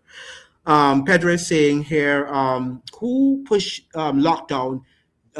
Is it keep an eye on them? Right. Yeah. Because right now, I think, have you heard? I think I need to do a live on that. I was asking Mr. Perot if he can come back to do a live on the gas situation in Guyana, that there seems to be scarcity of gas in Guyana, which means, therefore, that if it happens around the world, they could call for an energy lockdown, right? If the whole gas situation, becomes global, that we're seeing in Guyana, okay, then they could call for an energy lockdown, that we have to save on energy because of what is happening in the Strait of Hormuz, even though what is happening in the Strait of Hormuz can be averted, could have been averted, but they are intentionally doing it to move their global agenda forward. Okay, and he says, and forced, coerced, the shots. Yes, yeah. And if you look at it, the history of the Vatican too, they have always been involved in poisoning, and they control science, the medical world, if you will. The Vatican controls the medical world, and that is why Fauci wielded so much power. Do you know that Fauci, doesn't have all of that scientific knowledge that he thinks he doesn't have that scientific knowledge? Notice when he was talking on TV, on national TV, he did not say quote a lot of what the medical journal said. It was other doctors who was doing his job, and they were quoting lots of things that they had read from the medical journals. He wasn't able to do that. He was just talking about protocols And he said it so eloquently, and people believe that he had this great knowledge because he was a master marketer, right? Somebody who could market that sort of, medical word and their propaganda. Okay. So we're living in some very, deceiving times. And if we're not able to look through what is happening, then, when the pandemic happened, do you know that is not because I was wiser than anybody to realize that we were deceived. I had never really known much about Dr. Fauci, but when I saw that he was speaking so often on the TV and, reading about him in the newspapers, I said, who is this man? Who is this guy? And I thought you have to always ask, who is this guy? Right? And then when I went and I started to read about him, and I saw that he was Jesuit trained, went to all Jesuit institutions, I said, oh, I know what this guy's up to. Because if you understand, if you're reading enough and you know what these guys, what they're affiliated with and stuff like the organizations, then you will have an understanding of who these people are. Right? And that's what we have to, and that's why you have to know what the Catholic Church is, what Adventist Church is, what the Baptist Church is about, everything that they do, because once you read about somebody and what, if they're Freemasons or whatever, you understand who these people are. Okay? You have to understand. And especially when they are so prominent on the global stage. You've got to understand these things. And when I saw that, I said, no. Even before I knew about it, I said, not taking it. Good afternoon, sir, Anon. Trump has doubled down with another image of himself with Jesus hugging him, that cuckoo bird step-ups. Right. And what we're saying, Anon, before you came on the scene, what is so ironic about that, which is, of course, it's almost blasphemy. But the fact is that what the Pope of Rome, I don't know if you know that, Anon, says that he is the vicar of Christ on earth. So it means, therefore, that who is more blasphemous than who? Is Trump more blasphemous than the Pope of Rome? At least Trump is not known to be the Christ, and he has never accepted anybody bowing down to him and asking him to forgive them of their sins. The Pope has, and its priests. So this is the irony we're looking at, Anon. That not that we're comparing we have to compare them because they're at loggerheads. But the fact is that it's very ironic, and then the media houses, these journalists, are not calling that out. Nobody is saying that the Pope of Rome suggests or has said or says that he is, not has suggested, but says that he is the vicar of Christ on earth. What can be more blasphemous than that statement? So Trump's image that I was saying is just like a laughing stock in comparison to the Vatican's real image, because he has billions of people worshiping him. Okay? Very interesting. Right. Trump is, right, you're correct. Trump is a bastard fraud. He is. And the Vatican too. The Pope of Rome too. So we have two of them, right? So it's interesting what is happening. But we would have loved, if the media were really objective, I would have loved for them, of course, to denounce what Trump has done. Right, but also to be balanced and challenging the Pope of Rome, the Roman Pontiff, to say, who are you now to be calling out what Donald Trump is doing when you two, right? When you two have been engaged in myriad wars, the Vatican, which the Vatican has been engaged, right? And also you say that you are the vicar of Christ on earth, right? When the Bible says it's the Holy Spirit, which is Christ's representative on earth.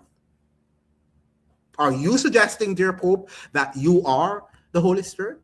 That you are God on earth? That is what, if Natalie and Clayton were very serious about. But again, I can't blame them for not doing that because they don't perhaps have the knowledge. Okay? But that is what should have been done. This is the level of discourse that all of us should be engaged in. The pot. What is the pot? The pot is calling the kettle black. The pot is calling the kettle black. That's what, the Pope and Donald Trump are doing. But neither men are men of integrity. They're not upright, and they are authoritarian. The Pope being the more authoritarian, as I suggested, the longest global institution in the world, over 2,000 years of experience, right? The Roman Catholic papacy is, the Vatican City is, right? So when we talk about that, we've got to put these things in proper perspective. Pedro is saying, what about opening Olympic ceremony held in Paris depicting the Last Supper? People have selective outrage. Right. Very, very well said, Pedro. And we're not pro-Trump. I'm denouncing what he has done. I found it to be offensive, what he did, the image of the AI-generated image. But notice too that when the Vatican decried it, that he took it off the White House thing. He took it off. He took it down. Is it because the Vatican told him to do that? Did the priests tell him to do that? Did the Roman Catholics who gave Trump the vote to win the elections in 2024, did they order him to do it, to take it down? We don't know. We don't know. But we know that the Catholic Church controls Trump. Yeah, the Catholic Church controls Donald J. Trump.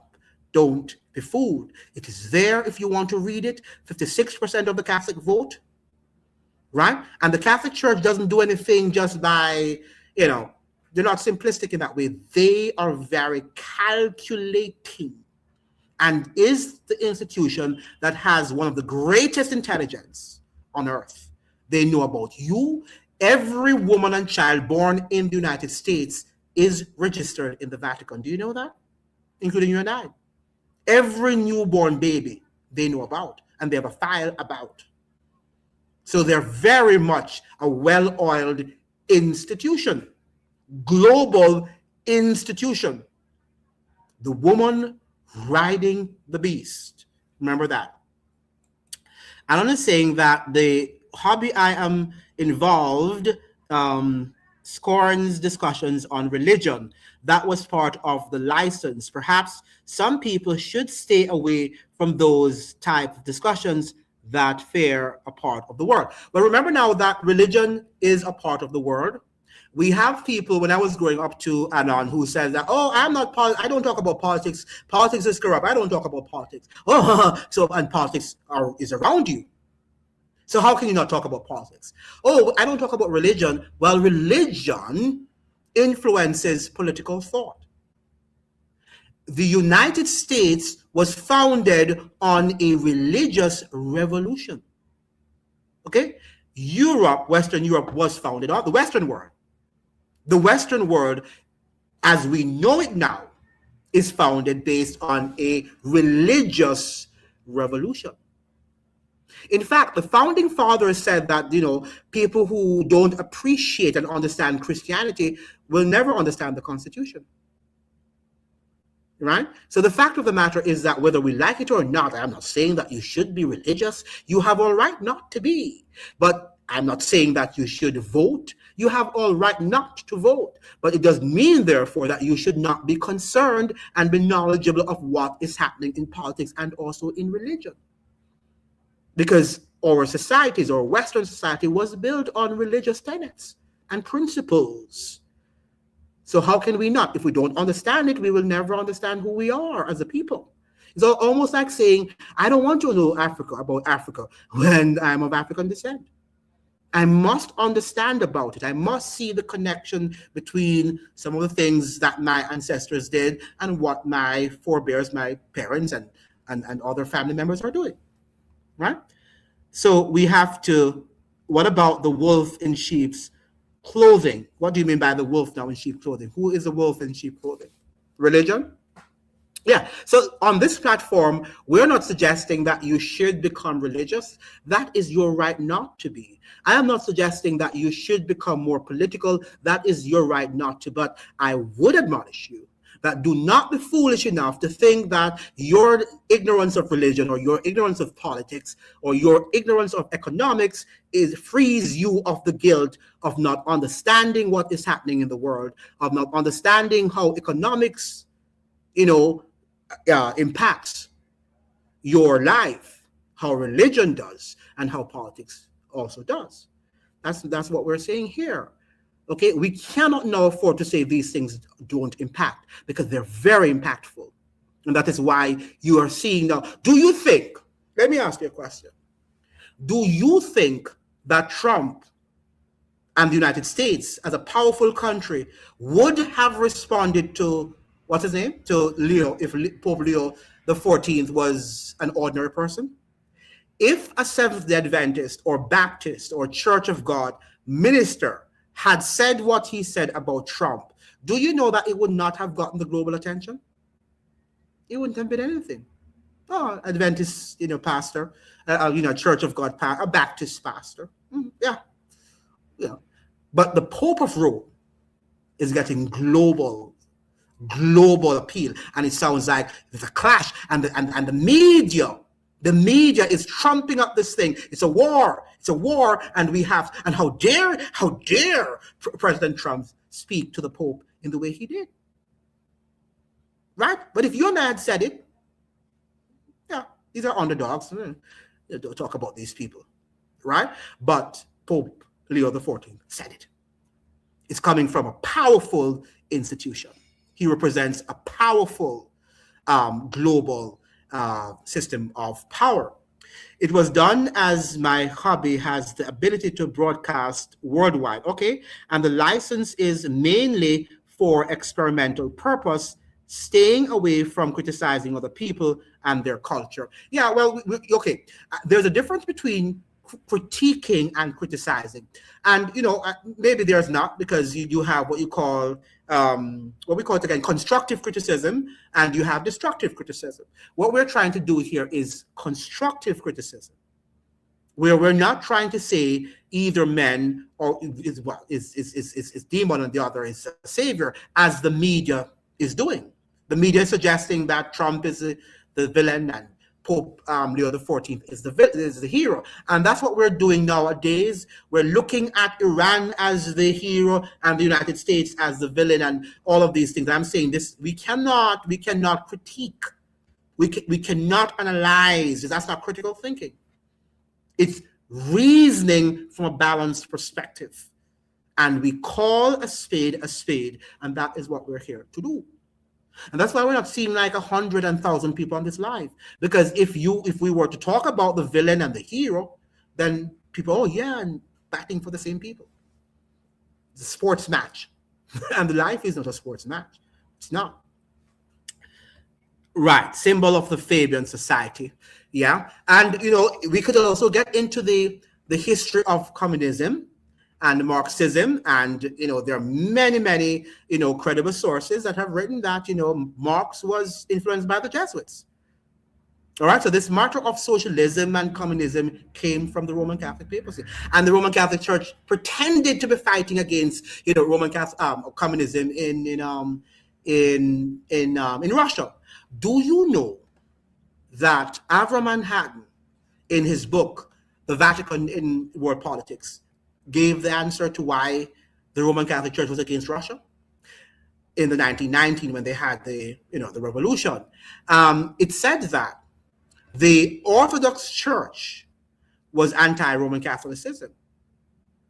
Do you know that? It was more biblical. The Orthodox Church in Russia was more biblical than the Roman Catholic papacy, and they were against the Roman Catholic papacy's theology. The Roman Catholic Church was taken out, was actually evicted out of Russia, and she wanted to gain back her supremacy, which she had lost. And that was why she was pretending to be against communism and joined efforts with the West to depose and to destroy Russia. Do you see how the Vatican works? So even though communism was her ideology, or one of her ideologies, Yet still, if you do not play the game according to how she wants it to play, because look at Cuba, right? Cuba, on the other hand, the Roman pontiffs have gone there, and Fidel Castro bowed to them, kissed their ring. So, what is that about?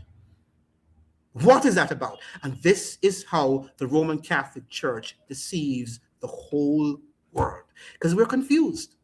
When we're left there saying, I'm vouching for, what's his name, Castro, another saying, I'm vouching for Iran, and the Roman Catholic Church controls both sides. How do we even understand that? It's too complex, is it? So it is the demonization of other people and their cultures that has us in this dilemma. Absolutely. When now we criticize, as you're saying, and we demonize people, and we say that they should be, destroyed, when that is wrong. And that's what the Roman Catholic Church did too. The Roman Catholic Church demonized other religions. Remember now that the Roman Catholic Church, even though it says that it is Christian, which it is not, demonized other Christians because they didn't believe how the Roman Catholic Church believed, believed and acted its religion. So if the Roman Catholic Church can do that to other Christians, which it says it shares the same religion, what will it do to Muslims and to Hindus or all these other religions, to the Buddhists and all these people? What will it do to them? If it could have done what it did to other denominations that are under the umbrella of Christianity. Are we really reasoning to see that these? So do you think that, that the Pope of Rome love Iran and Iranians? Do you think he does? Or do you think that there is some political, economic, and religious interests that he has over there? Okay? And that's what we have to understand. Whether it's the United States or it's the Vatican City, they only operate and talk about peace when it serves their interests, their economic interests, their political interests, or their religious interests. And all three are important and are contending for supremacy. Religion, politics, and economics, contending for supremacy. And our people are asleep. Oh, because the schools, what we have, religion is for the opiate of the people. Oh, is it? If you're not thinking, yes, just like politics, just like economics. Right? And then we have here Pedro Jomo is saying that you must see who kisses this one ring. Yeah, because once you kiss the ring, you are suggesting that the Pope is, you're submitting to its power. Right? Once you kiss the ring of the Pope, you are suggesting that you belong to him. So Castro kissing the Pope's ring and bowing suggests that he belonged to the Pope. He was Jesuit trained too. Many people don't understand that Fidel Castro was trained by the Jesuits for his position, for his role, right? For the role that he played in the Cuban Revolution. Okay. So all of these things look like they are contradictory. There are conflicts, and one is not in agreement with the other. And there are sometimes tensions, don't get me wrong, because once they're individuals, we're going to have tensions. You might be Adventist, I'm Adventist, but we also can have tensions in terms of what we believe. People go to fight and all that stuff. But the fact of the matter, when you're dealing with these systems of power, they are working for a global agenda. And they know they have to work together to accomplish that feat. Okay? And that is what they are doing. All are under the same banner of global supremacy as we saw under the COVID-19 sort of jurisdiction. They all do the same. They did the same thing. Iran, Russia, all of them, India, China, were on the same agenda. Okay? And nobody complained. So, what is that about? Okay? Any other comments, questions? This is a lively discussion, and you're not necessarily I know you like to talk about the politics, but you've got to get yourself up on the religion too.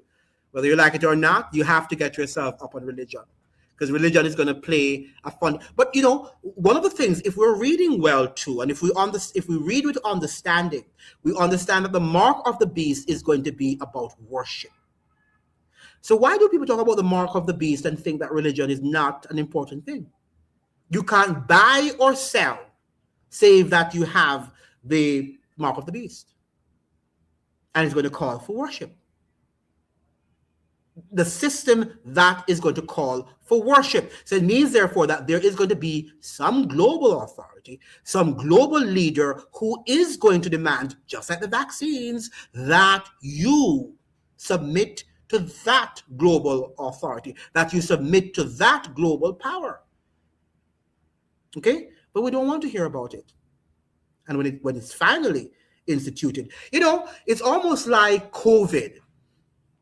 If somebody had told you and I in 2012 that what took place in 2020 was going to take place, you'd have come off the live and said, that person is crazy. That is never going to happen in the free world. Never. It happened. And you did nothing. You had to behave like a baby. So we have Anon is saying that's why the deletion of Khomeini was seen as normal, not realizing that he was Iran's Pope equivalent. Absolutely. Absolutely.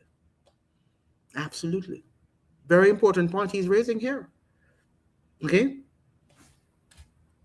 Because whether it's one to remove one, because the Vatican wants to be the supreme rule of the world. He doesn't want any other person to take his place, whether it's Donald Trump or it's Khomeini or it's Fidel Castro or any other person in the world. He's going to have problems with anyone who wants to be the supreme leader. And this is why the bishop in the United States was suggesting that Trump wants to be the leader and he wants to be this religious leader. And he's saying that no one can occupy that place. But what he did not say was that only the Pope, the vicar of Christ on earth, can occupy that space. We get reminded of neocons and never neoliberals. Yes, the neoliberals are the same too, as they're saying. The media, as they're saying, gives us the impression that the neocons are our greatest enemies, right? And the neoliberals are our saviors. So it depends on what side of the rostrum, the stage you're on. Then we have, that's why they had to get rid of Haile Selassie also. Why? Why do you think they got rid of Haile Selassie? You think he was speaking about against the Vatican too? Yeah. So could you explicate, DP, what you meant? How did they get rid of him? Because the point you're raising is a very interesting one. Do you think that he was trying to move attention, to shift attention from the other global powers, other global religious powers, and they didn't want him to do that? It's a possibility, right? It's a possibility. Very good. Any other question? Any other comment? Let's share the live. Very important discussion we're having here. And we've got to get our understanding of the role of religion in Western world, in wars, such as we talked about the Vatican and the Vatican's influence in World War I, World War II, in the Cold War and beyond, in the war on terror. All right? We must understand these things.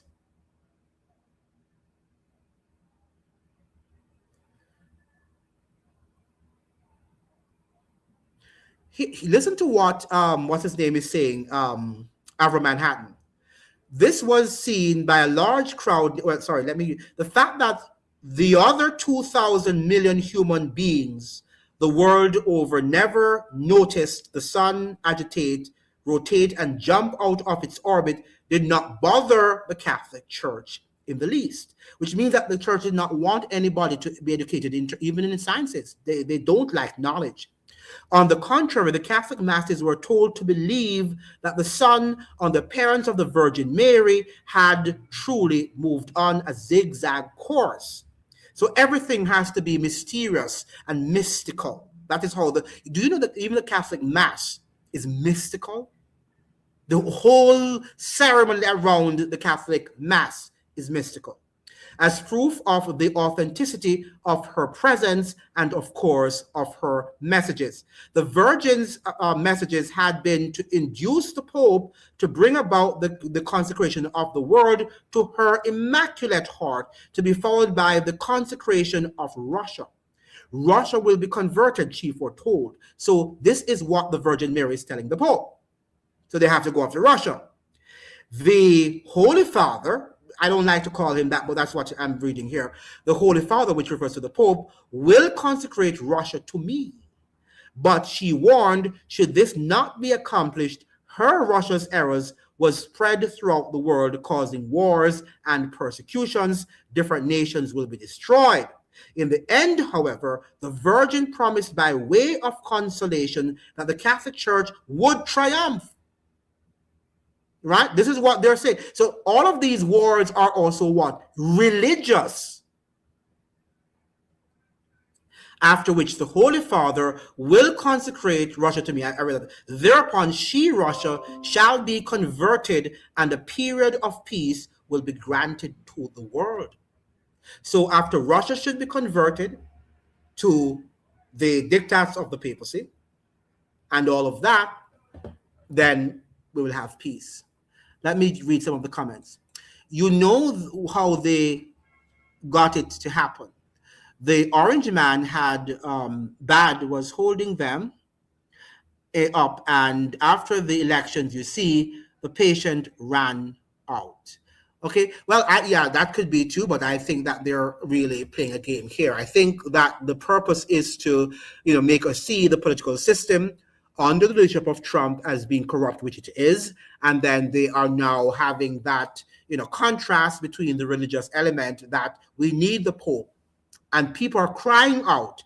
They might not like the Pope, but many people are crying out for a moral leader in light of the political corruption around the world, not only in the United States, but around the world. We're seeing layers of political corruption, and it's getting worse and worse every day.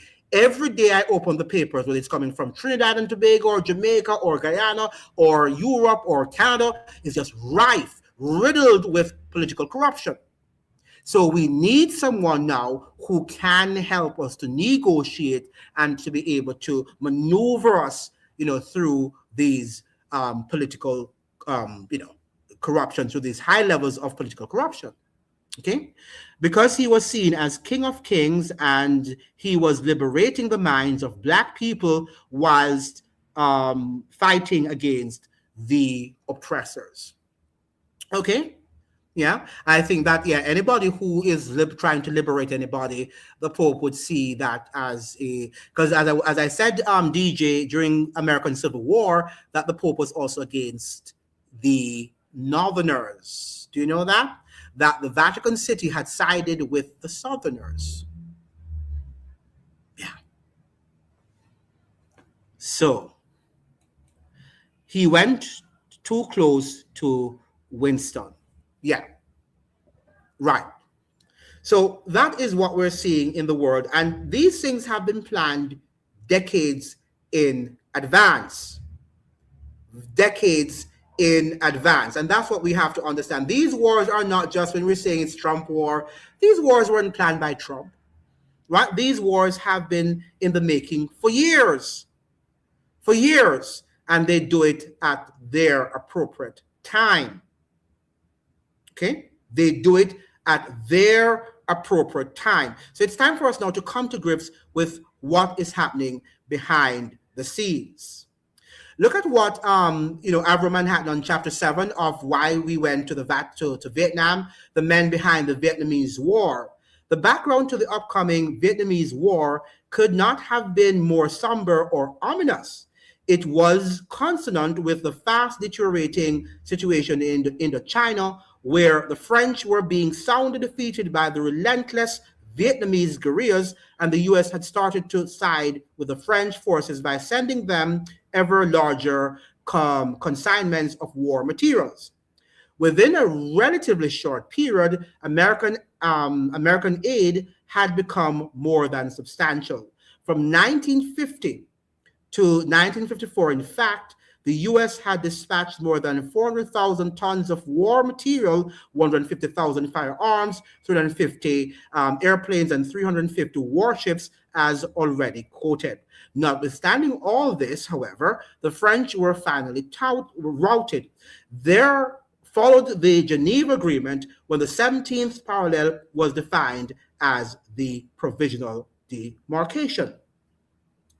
The Catholic anti-communist crusade burst out into the open, and with a virulency, what he said, with a virulency unmatched for decades, and it externalized itself with the phenomenon of McCarthyism, which adumbrated American domestic and foreign policy for years. McCarthyism gave an unprecedented impetus to the US anti-communist strategy. So even that was controlled by the Catholic Church. It was in the interest of the Vatican to see that such strident anti-communism be maintained at home, the better to influence the US to carry on a similar aggressive anti-communist policy abroad. This meant an anti-communist strategy in Asia. So it's interesting that they wanted the communist, front to be maintained, so that it would give them a pretext at home in the United States, that it would give them a pretext to destroy it both at home and abroad. So while the Vatican was going after communists, yet it supported communists, because it wanted the rift between both sides, and then it can achieve its agenda. When, therefore, the Vietnam problem became increasingly to the force, both with the Vatican and the US, focused their joint activities toward the country. So the United States and the Vatican have been engaged in wars for so many years, for decades. And during the Vietnam War, the Vatican and the US did not have formal diplomatic relations. They now have. So can you imagine the level of, what do you call it now, demonism that is taking place behind the scenes? Can you imagine? Can you imagine? Now, where are we going? Where are we heading when we see these things happening? Where do you think we're heading? How is this battle going to be played out in the world when we see an institution of over 2,000 years riding the beast of over 350 years? How long is the United States in power for? Is it 250 years or 350? I can't remember right now. Now, hear what he's saying further in the book here. Consolidation of terrorism. Whereas a democracy is inspired by certain basic democratic principles and a communist dictatorship is erected upon the tenets of Marxism, so Catholic totalitarianism must be promoted by the doctrine enacted by the Catholic Church. So what we're seeing is that Roman Catholicism is in all of them. Democracy, it manifests its power in communism, in socialism, in fascism. All of these ideologies, it controls them. Because of this, Diem became determined to create a model Catholic state in Southeast Asia. The tenets which inspired him most were embodied in the social teachings of the three of Diem's favorites, Pope Leo XIII, Pope Pius IX, and Pope Pius XI. So even leaders like Diem in Vietnam were following Catholic teachings. right? And this is what we're seeing. And Trump talks about, and even Biden, about Catholic social teachings. But the Catholic Church is, even though it pronounces that it wants freedom and it wants equality of all human beings, does not believe in that, right? Does not believe in that. What it believes in is Catholic authoritarianism, right? Now, listen to what he continues to say. The Vatican's attempt to prevent peace. When the French started to crumble under the relentless blows of the communists of Indochina, the Catholic Church welcomed the U.S. intervention, hopefully expecting that the American presence would help expedite the conquest of the entire province. Expedite. The church had already been in the field combating a retroactive campaign against red expansionism. Right? So when you saw it was just the U.S. just, playing the game there and in that war efforts, the Vatican was very much there and was aiding the United States. And people don't talk about these things. They only talk about the United States and what it was doing in Vietnam, not knowing that they were also pursuing the Vatican's agenda. Right? How could that be? How is that we went to school all these years and we don't understand how these powers are aligned, how they, merge and they work together? We don't know. We think, and we would rather now look at the United States as an entity unto itself, thinking that it's doing all the evil in the world and there's no other entity or global power behind its operations in the world. That's how we think. That is how we were taught to think. But is it true?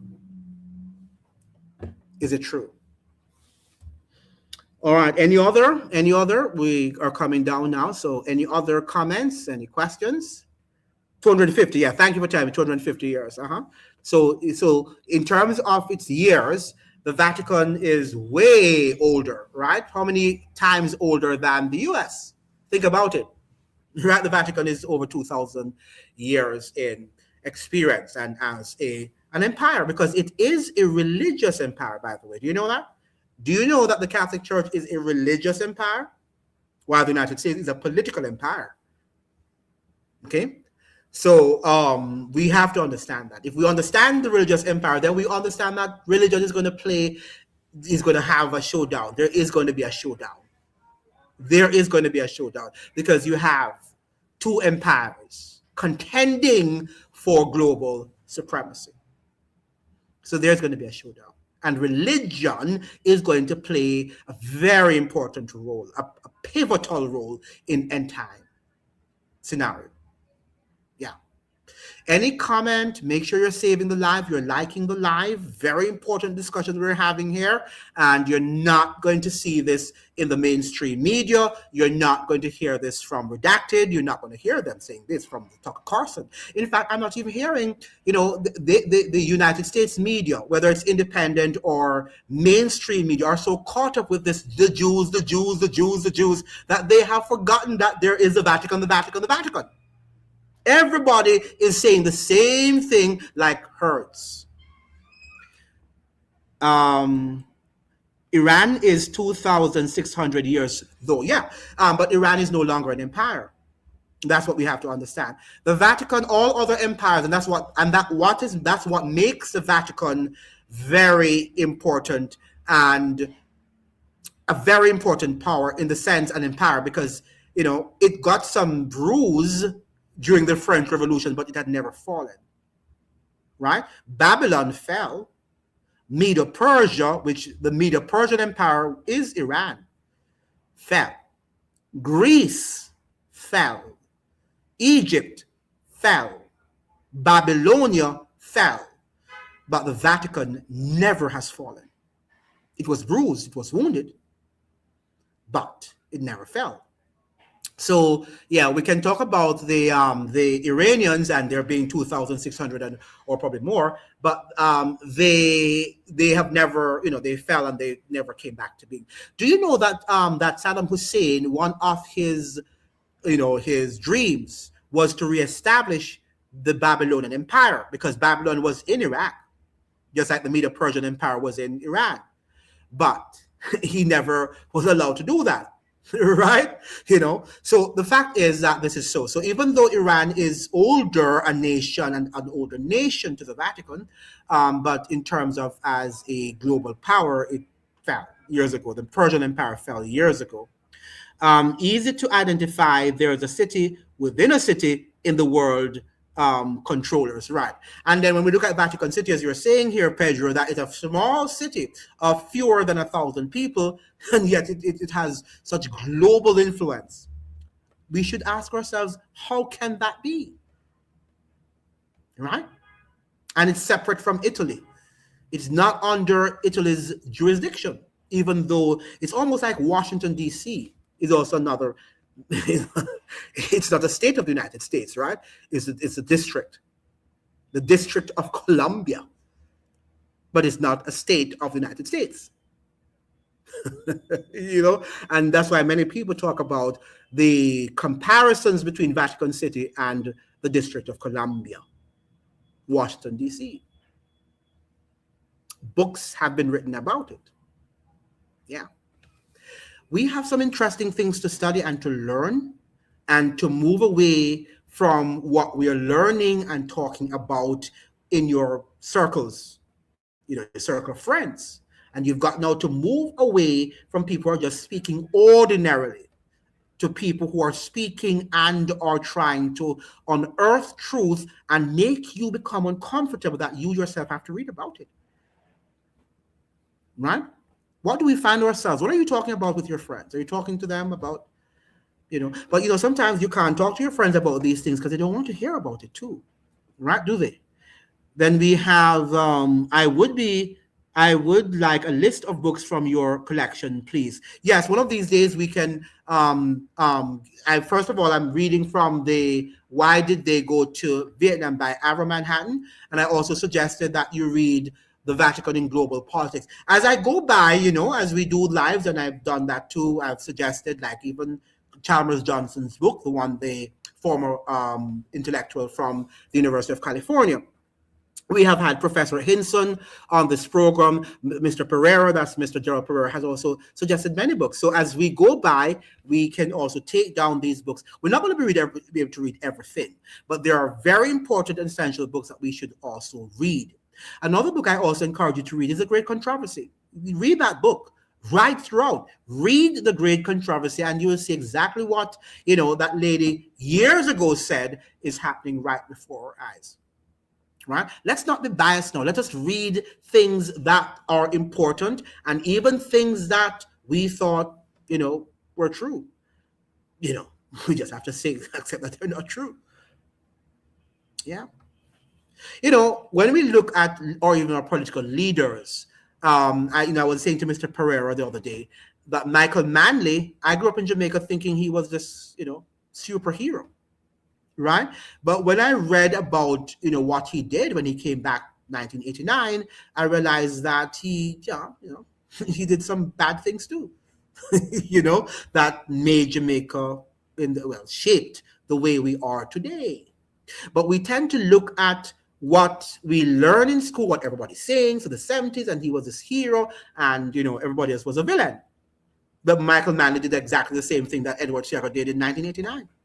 And the PNP party did it too. Okay. We have Israel is slowly ridding itself of neighbors who oppose its annexing agenda. Yeah, and we say that who is it doing it for? Who is it doing it on behalf? Remember, we said that the Vatican only accepted Israel in 1993 when it decided to do what the Vatican wanted it to do. Okay, so behind the scenes, what Israel is doing is laying the groundwork for Vatican takeover. Right? That's what we did, the Vatican takeover of Jerusalem and of the Middle East. The Vatican wants to pronounce peace from the Middle East. This is a diabolic agenda. Okay? The New World Order is going to be pronounced from there. Marie saying that the Vatican in World Politics the Vatican in World Politics by Avram Manhattan. It's a very, I that guy, and he was Roman Catholic. And for him to, I want to read, yes, thank you, Marie, the final chapter, was it not, it wasn't the final chapter, the chapter, I think it was probably chapter 10, on the Vatican's agenda for the United States. If you read that, your blood is going to run cold. Your blood is going to run cold because he is going to clearly delineate how the Vatican has been plotting from World War I and beyond to destroy the United States. From day one, the Vatican has said that it was against the United States, because remember now that the Pilgrims fled Europe because they were against the Catholic and the Anglican Church, and what they were doing in terms of persecuting people who did not ascribe and adhere to their fundamental religious and political ideologies. Right, The Great Controversy by Ellen G. White. Read those books. Read those books, and you are going to be amazed at what you are going to gather from them, and do your research. Just don't read them. Look at sources. Read the sources that they have suggested, and make sure you verify those sources. And that is the time that you're going to find yourself saying, wow. Wow. Another book is The Rulers of Evil.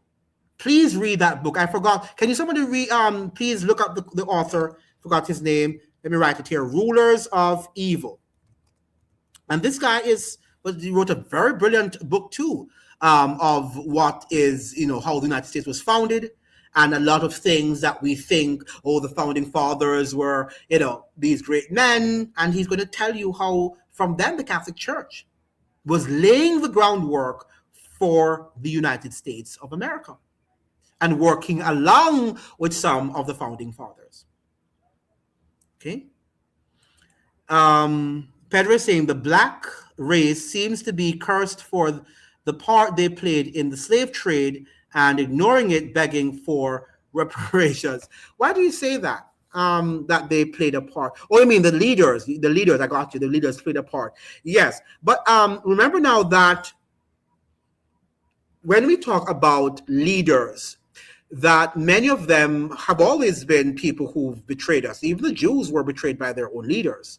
But remember now that when the Jews in the Bible, if you're thinking in biblical terms, when the Jews were, enslaved in Egypt, that, God told Pharaoh to let my people go. And God said to Egypt, even they didn't want to do it, that they had to pay them reparations. I mean, they had to give them horses and other things and paid them to go on their journey. Yeah, they did.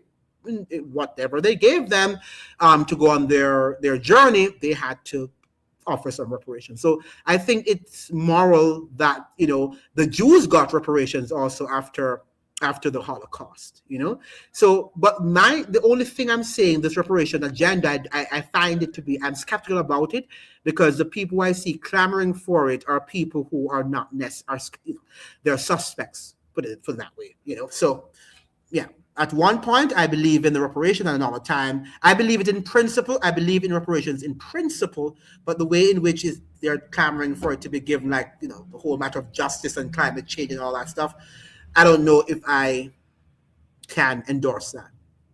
That book costs $165. Which one? Which one costs $100? The books that I've said, they're online. The books like what book are you talking about? The Rulers of Evil, or all of the books I've suggested are online, free of cost, not a cent. All right. So The Great Controversy by Ellen White, The Vatican in World Politics by Avram Manhattan, they are free of cost. You can go online and you can, download those books and read them.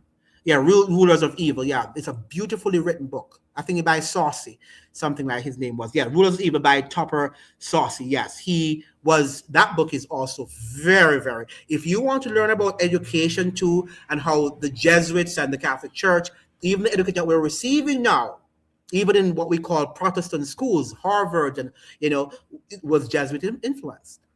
And they determine what we should know versus what we should not know, so that we can be in ignorance. Because the Catholic Church operates in darkness, and it operates in people's ignorance. So as I'm telling you, the Jesuits, they seem to be very educated, from the worldly perspective.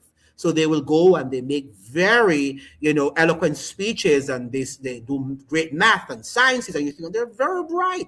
At the end of the day, they are not taught things that oppose, that question the Catholic religion. So that's the same thing like people say to me that the Cubans are excellent doctors, and they are, but when we look at what is happening, how are they going to be the best doctors that they can be if some things are hidden, Or how are you going to be the best intellectual if some things are suppressed, if information is suppressed? You have to be the best if you are exposed to everything out there, and then you make a decision in terms of what you want to embrace or not. Right? Like you have a free access to our discussion. You don't have to listen to my discussion, but if you decide to, you can say, I want to listen to him, and you have free access to do that. Okay, in some countries, you wouldn't have it. We couldn't talk about religion. We couldn't talk about, anti-communism. You couldn't talk about what the government doesn't want to talk about. So that is how it works. The Ashantis, the Igbo's house, is the house you have here, etc., got paid for selling property. Also, they were also, got their reparations. Yeah. When we think about it, Pedro, the world is so hypocritical right now that I believe everything you're saying there. Because you know what, too? When we look at how the governments in our countries, in Jamaica, all over the Caribbean, they are, clamoring for reparations, and they're so corrupt. They are so corrupt. So what are they going to do with the reparations? What, they pocket it and give it to their cronies? I don't believe, and that's what the whole thing about this reparation thing, that we, the people, should determine what it should be used for and who should get it. Because if they're going to be the ones to determine it, we could get it, and then it goes right back to the people in Europe. Right? Because do you know that the IMF loans never get to us, the people? Do you know that the aid that the United States gives to our countries never get to the common man? For the most part, a few probably do, but for the most part, it never gets, when they give it the billions of dollars, it goes right back into the kitty of the United States, buying weapons and doing other things. All right, so that's what we have to understand. Paying NGO members and all of what they do. So we might get reparations, but who is going to control it, and what are they going to do with it? Okay. Pedro is saying, who do you think owned the slave markets? The Vatican. And yeah, well, the Vatican was I'm sure some of our black people, that's what you're alluding to, own it. That's how they were able to sell them. They had to have, blacks played a complicit role in slavery. They did. They did. Remember too that the African nations, and that is what Pedro, I'm happy that you brought up that, because we tend to think that black people, what we call black people in Africa, were just one united people. They were not. They weren't warmongers, but they were tribalistic. Right? And they practiced slavery too, but not in the crude, rigid manner in which the Europeans practiced it. Okay? In terms of having people calling them chattels. Right? They were just people, economic slaves, and they could buy themselves out of slavery, as other members of the world practiced it, even Europe. Okay, but the fact that we are this noble people who were together, and it's not true. It's a delusion.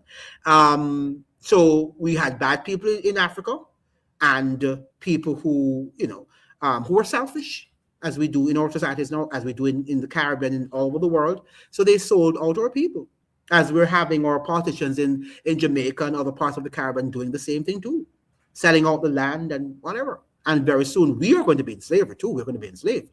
So you're right, Pedro. We're not here to think that black people are some great people and we're fighting.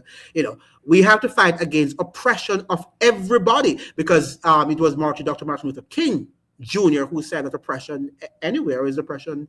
What's the expression? Oppression anywhere is oppression everywhere. Something of the sort. I can't remember the exact statement, but that's what he said. So if you have a man suffering in Europe, then we ought to stand up for that oppressed person too, or in Asia, because eventually, if it's him today, then it could be us tomorrow. Okay, so that's what we have to realize. We have to speak against oppressions of all peoples in the world: Indians, blacks, Europeans, right? Because remember too that even during slavery, some of the white people spoke for us on our behalf.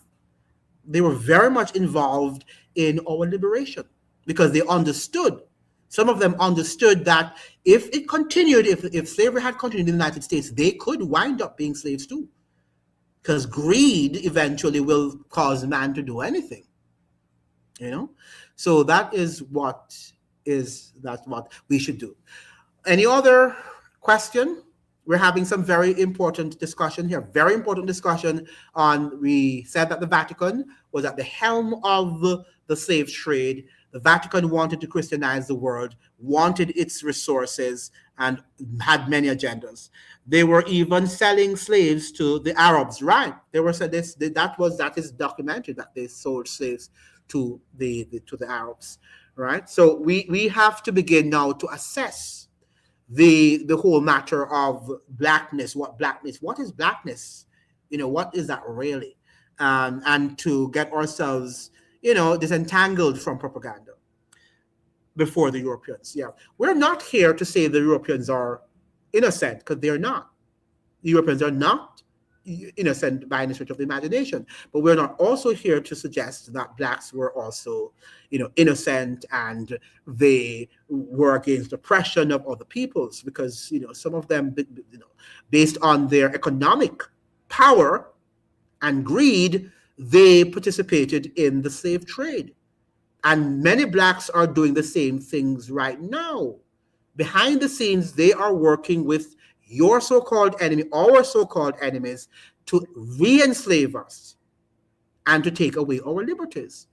So we just have to come to grips with these realities and stop talking about this black-white sort of, nonsense. I mean, the fact of the matter is that we have to be aware of our history, but we have to also look that there are layers of history that we must understand, and not to make it as simplistic that there's going to be this war, between blacks and whites, and one is going to be the victor. And that is, we still have that sort of simplistic view of the world, right? The black-white dichotomy, and one is superior to the other. When the human heart, the Bible says, and the Bible is correct, the human heart is what? Is wicked. It's wicked. Right? This human heart, not even you and I know ourselves. Do you know that? And people say, I would never do that until you find yourself in that position. You don't know what you can only say, I pray God I would not do it. But until you find yourselves, and that's why many of our politicians, before they go into power, they say that they stand for moral and they're going to fight against oppression. And when they go into politics and they see the level of power and wealth associated with politics, then they end up doing the same things and worse than their predecessors. So we've got to be careful in terms of saying that people are this and that, because we can say anything we want to say when we are not attached to systems of power and wealth. Okay? So let's pray for everybody and not to think that we are morally safe. But we can speak out. Doesn't mean that we shouldn't speak out. Just mean that we should speak out compassionately, not trying to say that we are morally superior to them, because we aren't. We're not morally superior to white people. Neither are they morally superior to us. We're human beings, and human beings act the way how human beings do, and we can be hypocritical. We sometimes contradictory, and we are not by nature people who are willing to speak the truth, especially if the truth exposes us and makes us uncomfortable, right? And that is what is happening. So the Pope of Rome is speaking, and he's suggesting that Trump is the villain and he is the hero. When, if we study the history of the Catholic Church, we know that the Catholic Church says, well, the Pope of Rome says that he is the vicar of Christ on earth.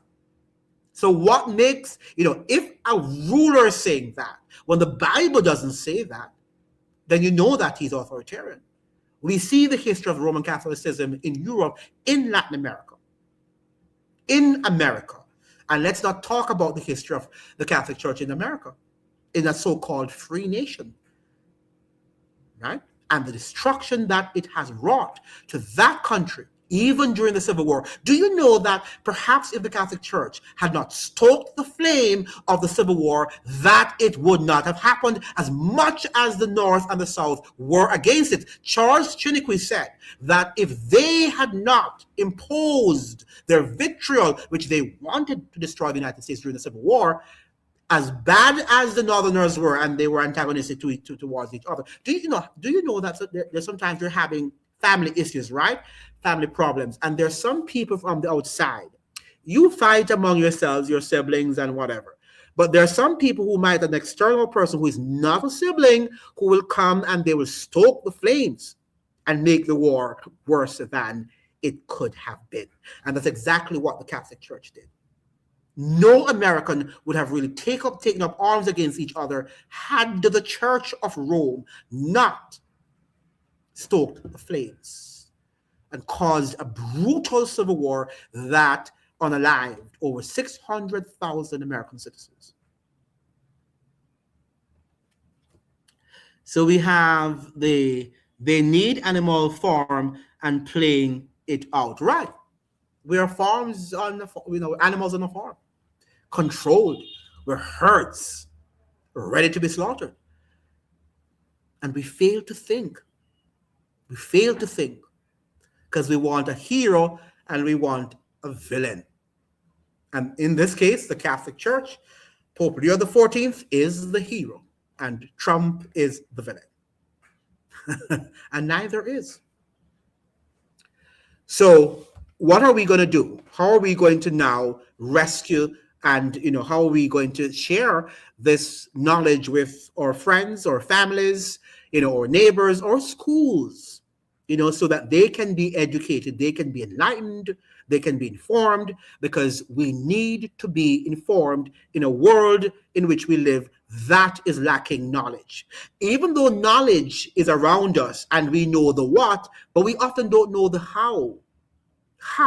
We know the who and the what, but the how is something, and the why. The how and the why are things that we really don't know. We don't understand. Okay?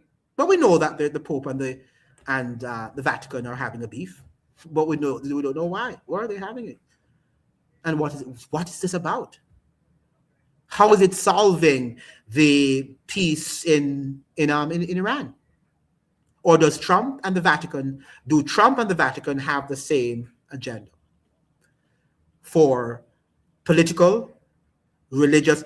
By the way, guys, this is a religious war in Iran. This is a what? A religious war. This is not the political war that you think it is. This is going to wind up being a terrible religious war, because the Muslims are not going to take this lightly. Okay?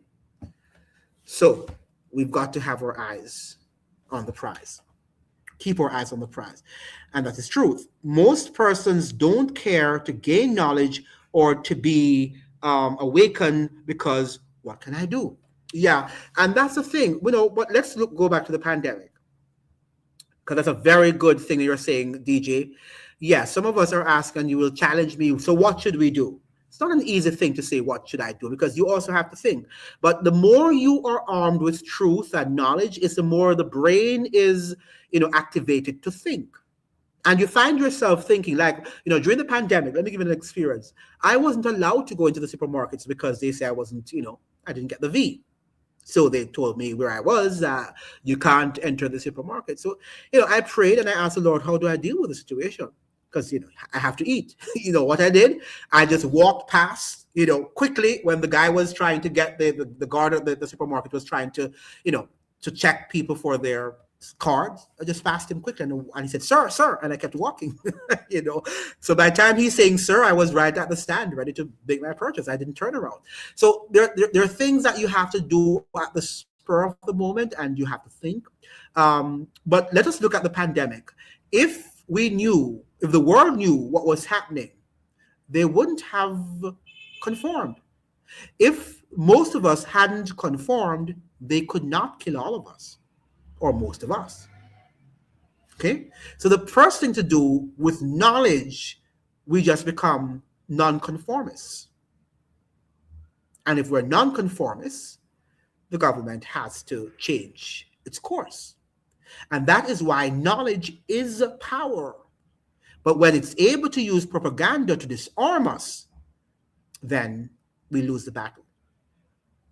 And I think we have lost the battle already. Because most people are propagandized. They do not know how to think for themselves. All right? Oh, let me take it. I'll just move on. Take it and move on.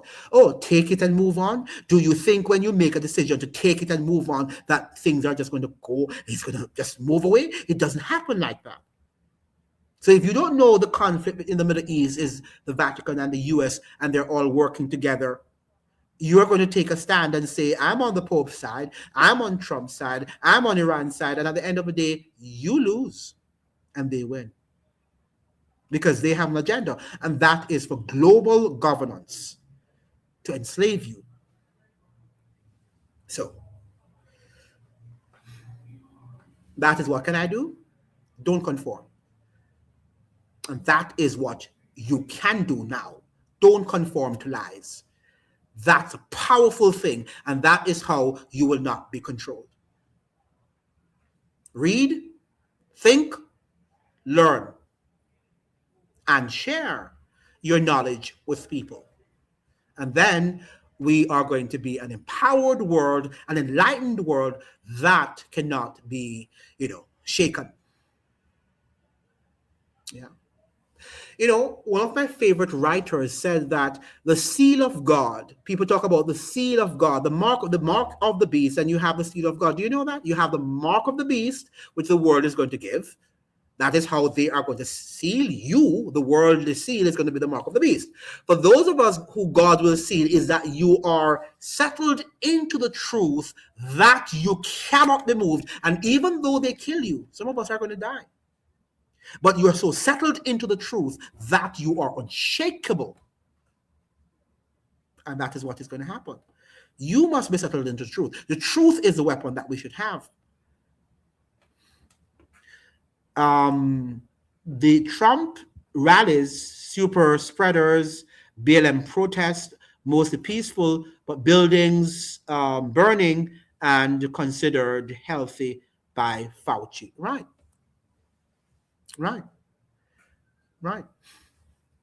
And when the whole thing of the Trumps, all of that, when the entire nation was burning during COVID, when they had those protests, the BLM and all, Fauci, the one who was promoting social distancing, when the media were asking him, so what do you think is going to happen when the rioters and the protesters are on the streets? What's going to happen if the virus is going to spread? He says, well, it's almost like he said that, they're standing up for their rights. They're defending, they're fighting against oppression, something of the sort, and I'm like, okay, but you locked us down.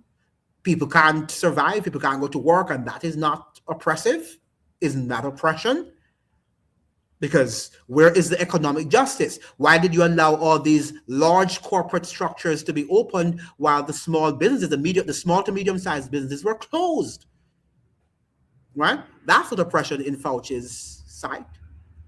But the BLM and their burning down businesses, small to medium-sized businesses, people were standing up for their rights. Do you see how these people are hypocritical? And if you don't know the agenda, if you aren't aware of what they're doing, then you are going to be deceived. Because they speak in such when Fauci speaks, give him his credit. Give him his credit. You have to listen to him.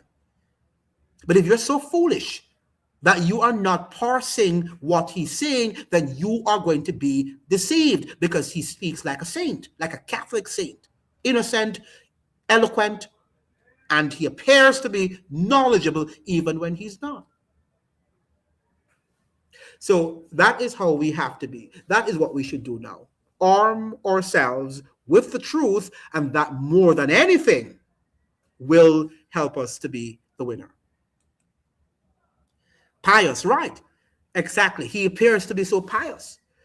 I mean, and if I didn't know him, I'm telling you, if I weren't aware of Catholicism, I would go for it too. I would be deceived. I'm not going to lie to you. I am going to be very honest with you. If I weren't aware of Jesuits and the Catholic Church, I would have been deceived. Just listen to Fauci. Sounds like a good man, somebody who wanted to help the world and to contain the virus. He sounded like that. I'm going to be honest with you. But you know what I didn't do? Because I knew who he was, I also refused to listen too frequently to him. Do you know that?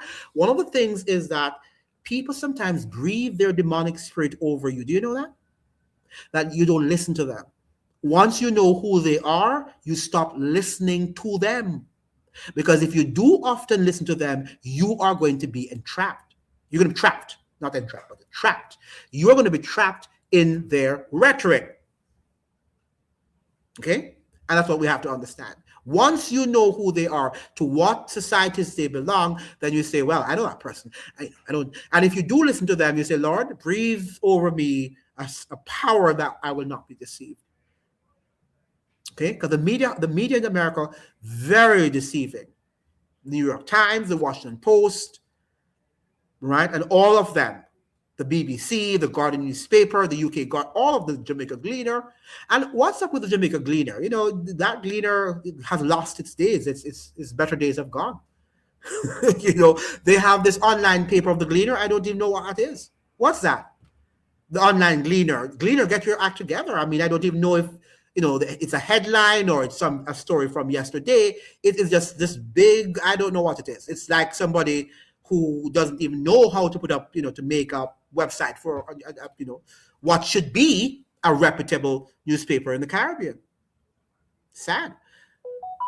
And paid businesses bid to close right, something similar to what happened to the planters after emancipation, right? Literally, they told us to social distance. So, okay, if you're telling us to social distance or physical distance, whatever you call it, you would want to open lots of supermarkets, lots of businesses, so we can have more options to go to these different whatever, so we don't have to be clustered, right? But they opened a few of them. We were all clustered in these supermarkets, and then, oh, no, we're protecting you. Protecting who? Right? So all of these things, whether it's religion or it's politics or it's health, you saw the deception. That it didn't make any sense. How can you tell me I should social distance and you're just opening 2 supermarkets in the community? And I have to, all the people in that community have to go to these 2 supermarkets and crowd the supermarkets. And then if that's what's so, we're going to catch a virus. Right? So some things they do just don't make any sense. And that is what you have to do. It don't make no sense. It don't make no sense at all. We have to say that. We have to say that. All right? And then call them out. Call them out. Call them out. All right? So, yeah. And the Vatican was behind all of that. The Vatican said nothing about what was happening to suffering men and women who had lost their economic power to operate their businesses. Do you know how many people lost their businesses during the pandemic? And the depression that it plunged them, because if you have a business, many people owe debt. That's another thing we have to understand. You and I don't understand that people are operating business. Normally they are indebted. They have borrowed from the banks or from their loved ones or wherever you can get a loan. They would have borrowed money and to invest in the business, hoping that they would be able to work back the money and repay their loan. And not only were they not able to repay the loan, but the business collapsed. Do you know the level of depression? People could not probably sleep. They probably just took their lives, right? Because they know they weren't going to be able to pay back that loan. And their business that they had put all this sweat and tears into just collapsed. Okay? Well, these corporations, you know, their profits went, you know, out of the door, right? Yeah. Air condition, right? It wasn't easy. The pandemic was oppression, was oppressive. It's oppressive. The lockdowns, everything about it was oppressive.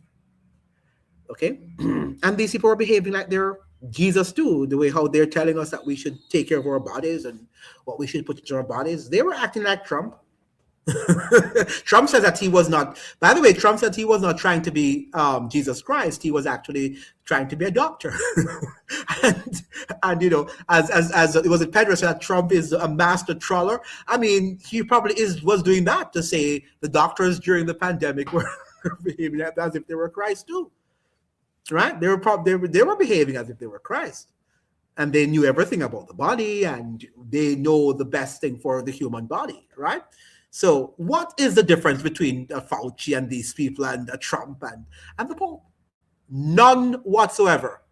Only that the Pope has much more power than these two men combined many times. It makes sense if the aim was to reduce the population. Absolutely. And the wars make sense if the aim, as you're saying, Pedro, is to reduce the population. So when we're saying Trump is, losing the war, who is losing? We. The population is going down. And the people, we should be praying for them and asking the Lord to stop the war so that people can stop dying. Right? But Trump is not losing. Trump is not losing. Right? Because they want the world to be reduced, the population to be reduced. Okay? World War I, World War II, the same thing. And the Vatican were behind these wars. The Vatican was behind these wars, people, and laid the foundation for every other successive war. So World War II planted the seeds for the Cold War. The Cold War planted the seeds for what happened on 9/11. What happened on 9/11 planted the seed for COVID, and COVID planted the seeds for what is happening right now in the Middle East. So every layer is there. The foundation is planted for every successive war. Right? And we're killing ourselves. Oh, it's Trump, or it is Biden, or it is Kamala Harris. And wait, I would like to see the Democrats win. I would like to see the Democrats win in 2028. Just to prove to you, if you have not yet woken up, that there's no difference between, a Democrat and a Republican. I want to see the Democrats win back power, and to see if the Iranian thing and any other thing that is happening in the world is going to change. Because every successive president, increases on the heat, on the temperature of the war. All of them, from Bush to Obama to Trump in his first term, back to Biden to Trump again. They all increase. Note that Trump came in that he's a peace president, as Pope Leo XIV is proclaiming himself to be.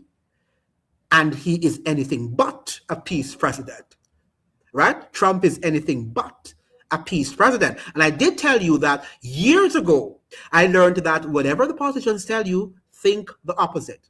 If they tell you that we're having a very good economy, think that we're having the worst economy. If they tell you that they're the peace president, think that they are the war president. Anything that they pronounce should be viewed through the lens of the opposite of what they want, what they're doing. Right? And that's exactly what is happening. So neither Pope Leo XIV nor President Donald Trump is a peace religious leader or peace president. They're all war mongers. And that is why the Vatican has trillions of dollars, because they enrich themselves through corruption, wars, right? And the unaliving of millions of people, if not billions, around the world. Right? How sad. And we look at them as men who are normal. But they're not normal men. They're men of greed. And the Bible calls the Vatican the harlot, that harlot city. For the Bible to call, an institution a harlot, it says a lot. She is a prostitute. She is a harlot. And she's doing everything within her power to reclaim world dominion over every language and, people, nations, kindred, tribe. The Vatican is doing all within its power to reclaim its global dominion, which is lost. at the French Revolution and with the creation of the United States, saying that they believe in the separation of church and state. That was a big wound in the Roman Catholic. The Protestant Revolution, Reformation had created a big wound, but the U.S. formation even created more of a bigger wound, a sore in the Vatican that it's now healing after some years. It's now healing. And it's about to unleash its vitriol, its venom on the entire world, not just the Middle East, but the Caribbean, Latin America, Europe, Africa. As we speak, the Pope is in Africa. He's in Algeria, right? So let's get ready. Any other comment? I think that, we had not gotten as many people as we would have hoped, but I'm not looking at the few. Remember now that few are chosen, so we're not going to have thousands of people on any live. It's just that people who want to think, the thinking channel, and the thinking people are always in the minority for a sad reason. Look at how many people are flocking Natalie's thing, and click, and they have a decent show, I must say. But the fact of the matter is that they're not getting as deep as we are on this platform. So, and we want to be able to get deeper so that we will be able to understand the real issues at play. The real issues at play. Because as the Forerunner says, truth is the truth is the truth. I was trying to get the Forerunner 4777 on this show. We hope that he'll be able to, to come one of these days so that we can look at the fact that all of these people are working together behind the scenes, though they're showcasing to us that there are conflicts and whatever, just that the Vatican is behaving like it's against Trump and his authoritarianism. It's not against Trump and his authoritarianism. It's just playing a game so that it can appear to be the moral leader, while Trump is this corrupt, authoritarian figure who wants to be Christ, when the Pope has already said that he is the Christ. But we know that he is the Antichrist, that the Roman Catholic papacy that in Vatican City is actually the Antichrist of the world, and has been so for a long, long time, ever since its existence, almost or probably over 2,000 years ago. Any other question, comments?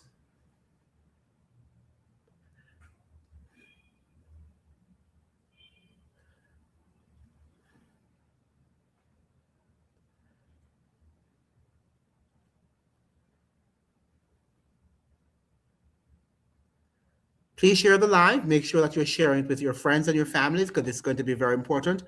I often say that there's nothing holy about the Vatican, nothing whatsoever. It's the most corrupt institution in the world. None is more corrupt than the Vatican. And as we're saying, the Vatican City, if they're so holy and transparent, why can't the Vatican Bank be audited? Why can't they allow it to be audited? For people to see where it's getting its money from, right? And look at what Natalie was saying about the Pope, who they actually killed, poisoned, right? That he wanted to stand up for something that is good. And any Pope, even though they're evil, but sometimes they do, they're human beings, and they might decide not to go. They might go against a particular agenda, and they can be killed. So even the Pope can be killed, because you have what you call the white Pope and you have the black Pope. Right, the black Pope is the one who gives orders to the white Pope. So actually, Pope Leo the 14th doesn't really have the last word. Right, the black Pope above him has the final word and gives him his order. And by the way, that one's a Jesuit. The one at the top, what we call the black Pope, is a Jesuit. So even the white Pope has to confess his sins to the black Pope. I mean, such a very wicked institution. I would love to get your view on Ibrahim Traore and his movement, even if it's another live. Yes, I think we could do that. I have already said that I don't know much about him, and I don't think much about him has been declared. So we have to be very careful. What we can see, what we can see from the public's eye, he seems to be somebody who is trying to stand up against oppression of the African continent and people of color in general. So I'm not going to now say that he's not doing that, but I'm saying that we have to be careful, because that is how they also get us. They give us people that we think are saviors, and at the end of the day, we'll find out that they're not. Okay, so we must not, at the end of the day, we cannot trust anybody. We must just look at their policies, what they're doing. Now, we're living in an age, let us say when Barack Obama came into power in 2000, was it 8? Yeah. But before that, books were written on him in the United States, and I knew who he was. Books were written about Obama and his, formative years into his adulthood and the organizations with which he was involved. So when you see a prime minister or a president, much is not declared. And I must say, in the Caribbean, we have a problem with that a lot of times we do not know our prime ministers and presidents, and in the third world in general and global south, right? Often we do not understand who these people are, and then they're presented as saviors, and we wind up voting for them, and then eventually we find out that they are not our saviors, that they're very, very corrupt. So I would like to see more books. If you have read any books about him, please suggest it to me. But there's not much information about him to the public's sphere or in the public sphere, and that should make us asking questions. Who is this guy, and what organization is he affiliated to or with? We must ask these questions. Other than that, we don't want to be judgmental. We watch him closely and we wish him all the best, but we cannot afford, just like others are doing, to be siding with somebody that we don't know.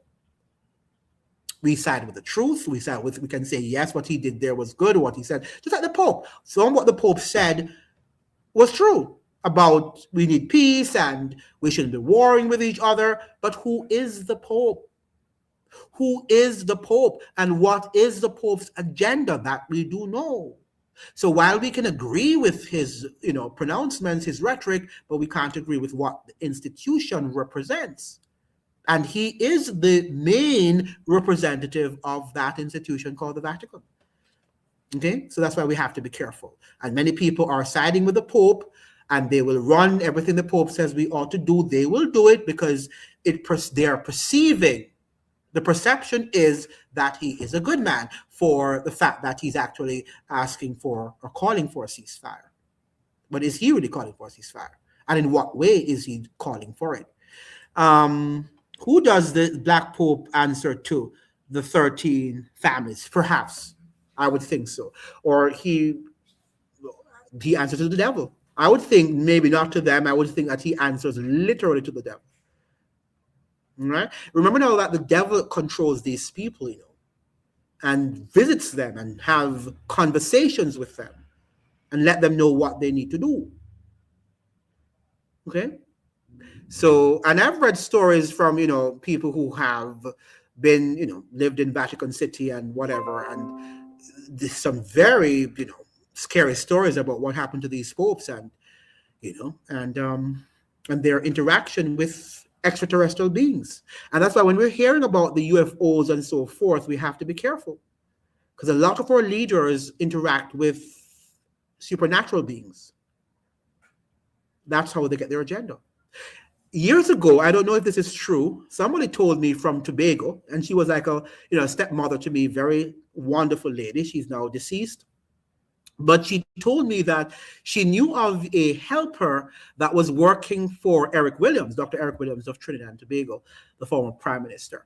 And I understand that, Eric Williams had a room in his, house that he told her not to go into. That means she was not required to clean it because it was a secret place and it was like a sanctuary and she should not go there. But curiosity kills the cat, right? And she was wondering, why did he tell her not to go there? So she would, be curious, what is inside? Why doesn't Dr. Eric Williams want me to go inside that room? And I understand that, one day she was very curious, so she waited until he left the house, and after he had driven away and perhaps was distant and she thought he wasn't coming back, she went to see what was inside. And when she went inside that room, there was Dr. Williams looking at her, even though he had gone, he had left. So it was like a representative, like an image of, what do you call it now, an apparition of Dr. Williams that she was looking at. No. What would you do in that case? Would you run, or I don't know. But it's to show you that these people operate in another world too. They operate in the spiritual realm. Our leaders operate, and if you're in Freemasonry, especially if you are like the 33-degree level, the 30th and above, you are interacting with these forces too. So when they're telling you about UFOs, they are interacting with these supernatural beings, and they want you to believe that there are extraterrestrial beings that are on Earth, and they're scaring you, and they're going to be coming in all of these, what do you call them now, the UFO planes or whatever they transport themselves into, the vessels, because of their strange because of the strange rituals, Yeah. So he didn't want her to go into it, but she was wondering, which all of us would do, would say, why would Dr. Williams not want me to go into his, that room? Maybe I wouldn't, because but people are curious, and she did go inside, and when she saw the man that she thought had left was right there looking at her. I learned our first prime minister of is it SKN, was a Freemason. Most of them are Freemasons. I don't think you can be what you call it now, president or prime minister, if you are not a high Freemason. Now understand that people who are like at the lower level, like maybe at the 15th, maybe 10th degree, whatever, they're not understanding what is happening until you get to the 30th degree. You realize that you are literally speaking to demonic spirits, right? So, yeah, that's what it is. So I think, as you're saying, Pedro, I think that the Black Pope responds directly to the devil. I do think the White Pope also interacts with the devil. I voted for Trump, because Stephen is saying, because you showed how much the country really cares about people, and Democrats and Republicans are the same, but people are still sleeping. Yes. Yeah, we're sleeping as a people. We're sleeping.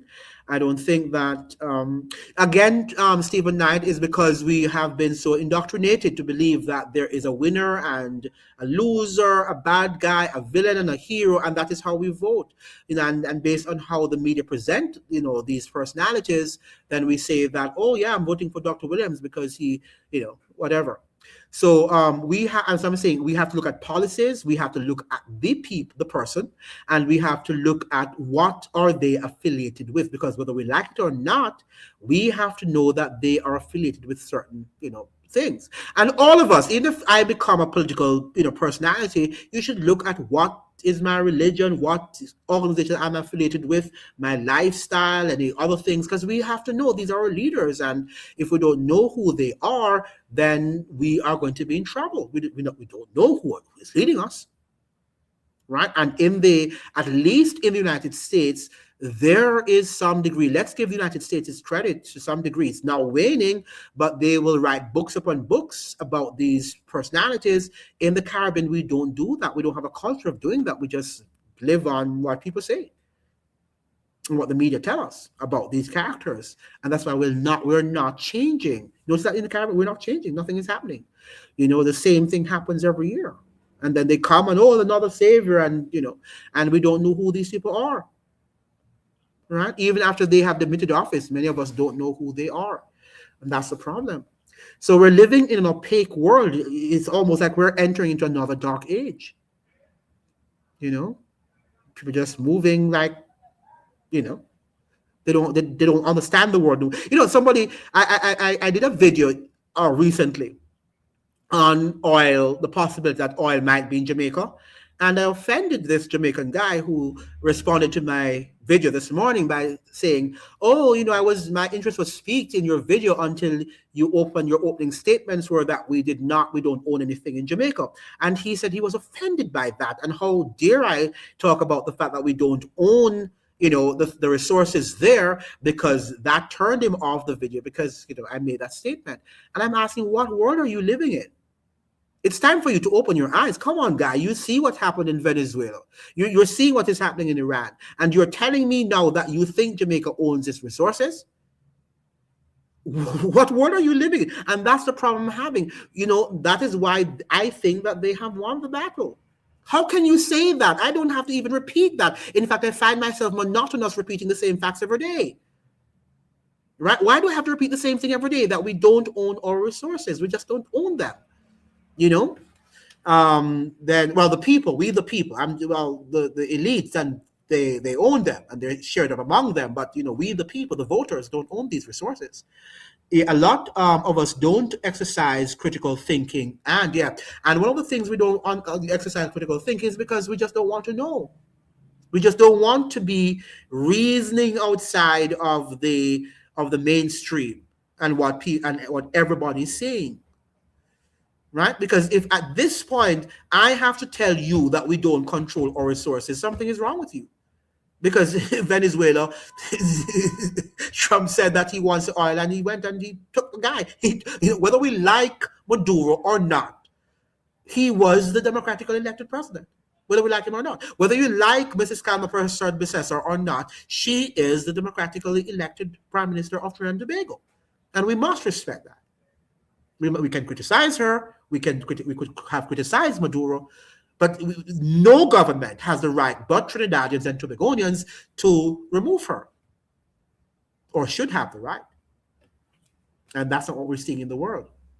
We're seeing powers like the United States having that right to remove sitting prime ministers and presidents at their own beckon and calling, at their own whim. Yeah, most people won't see, they let their emotions guide them. Yeah, but it's so obvious now. It's not like these are hidden things. Maybe back in the days, we could say that they were hidden and we would say, oh, this guy's crazy, right? But we're seeing them happening right before our eyes. It's right there. We saw what happened in Venezuela. It was just in January. My God, this April, we're in April. So this just happened. We're not talking about something that happened in 1980s, the invasion of Grenada in 1983. That's far gone, and we probably forget about it. But this happened in our reality today, in the 21st century, just 4 months ago or 3 months ago. Okay? So what is, how do you think Jamaica controls its resources? When we sold out everything. Jamaica has sold out everything we had. I think Air Jamaica was the last thing we sold. We just sold it out. Yeah. So our beaches are not even accessible. Most of our beaches in Jamaica are not even accessible. And this guy is telling me about. So even our waters are not accessible, and the oil is in the water, in the seas, So you tell me, what is he telling me about? Ownership of. We're a sovereign state and whatever. Some of these things get me upset when it's not because I'm upset with him. It's just upset at the fact that people are so stupid. Yeah, then we have, yes, I totally agree with you. Yes, yeah. Mary says, the sale of the coastlines really hurt me. Yes. Yeah.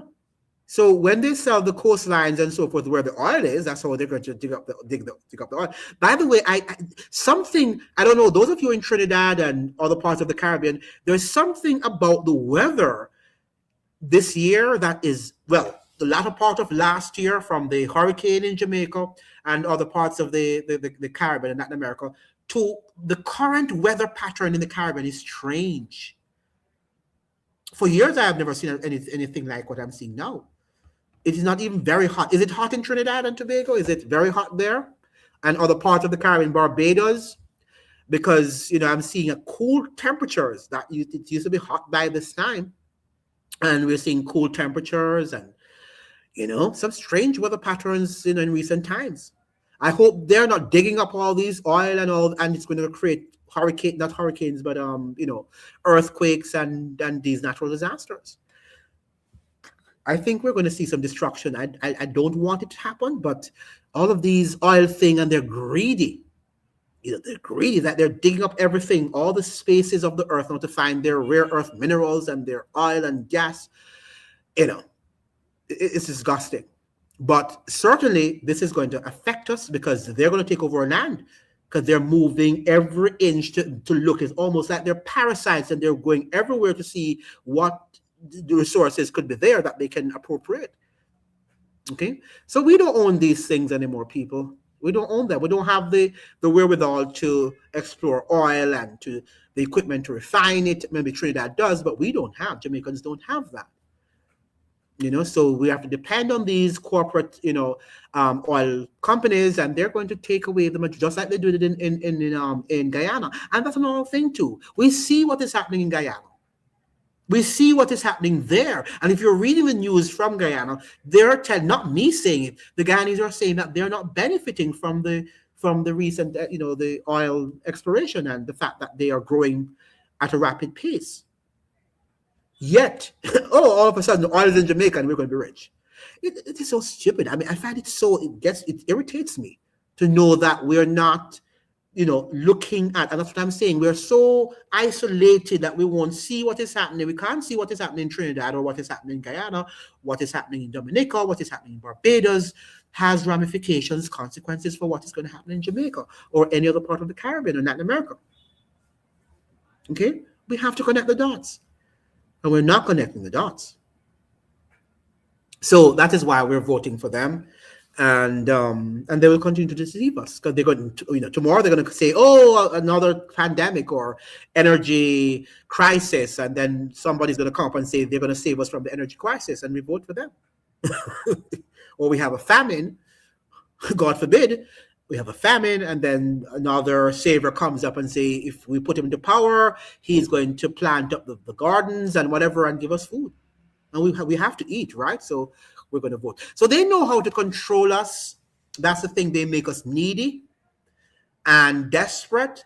And then we have no other choice but to vote for them, because we think at least we have to eat. We have to survive. Right? But are we trusting in God, or are we trusting in man? The Bible says we should not put our trust in man, because the arm of flesh will fail you. Even your parents, you can't trust 100%. You trust them, but you can't put your trust in any man. As much as we love our mothers too, we can't even trust 100% of our mothers, right? As much as we love them, because they bore us and brought us into the world, but we must understand that people will betray common trust, and our politicians do that every so often. Okay. Any other comment, question? Make sure you're saving, you're liking the live, you're sharing it. It's important to share it. Your thing, I come here, you share the live. Make sure you're sharing the live. When you see it on the thing, share the live so we can get more people on the platform.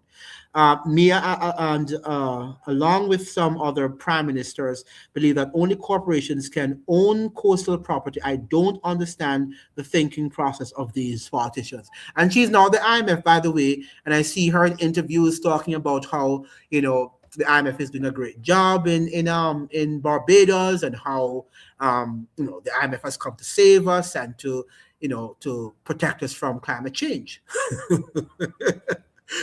That's exactly what she was saying there at the IMF, and she's very, very,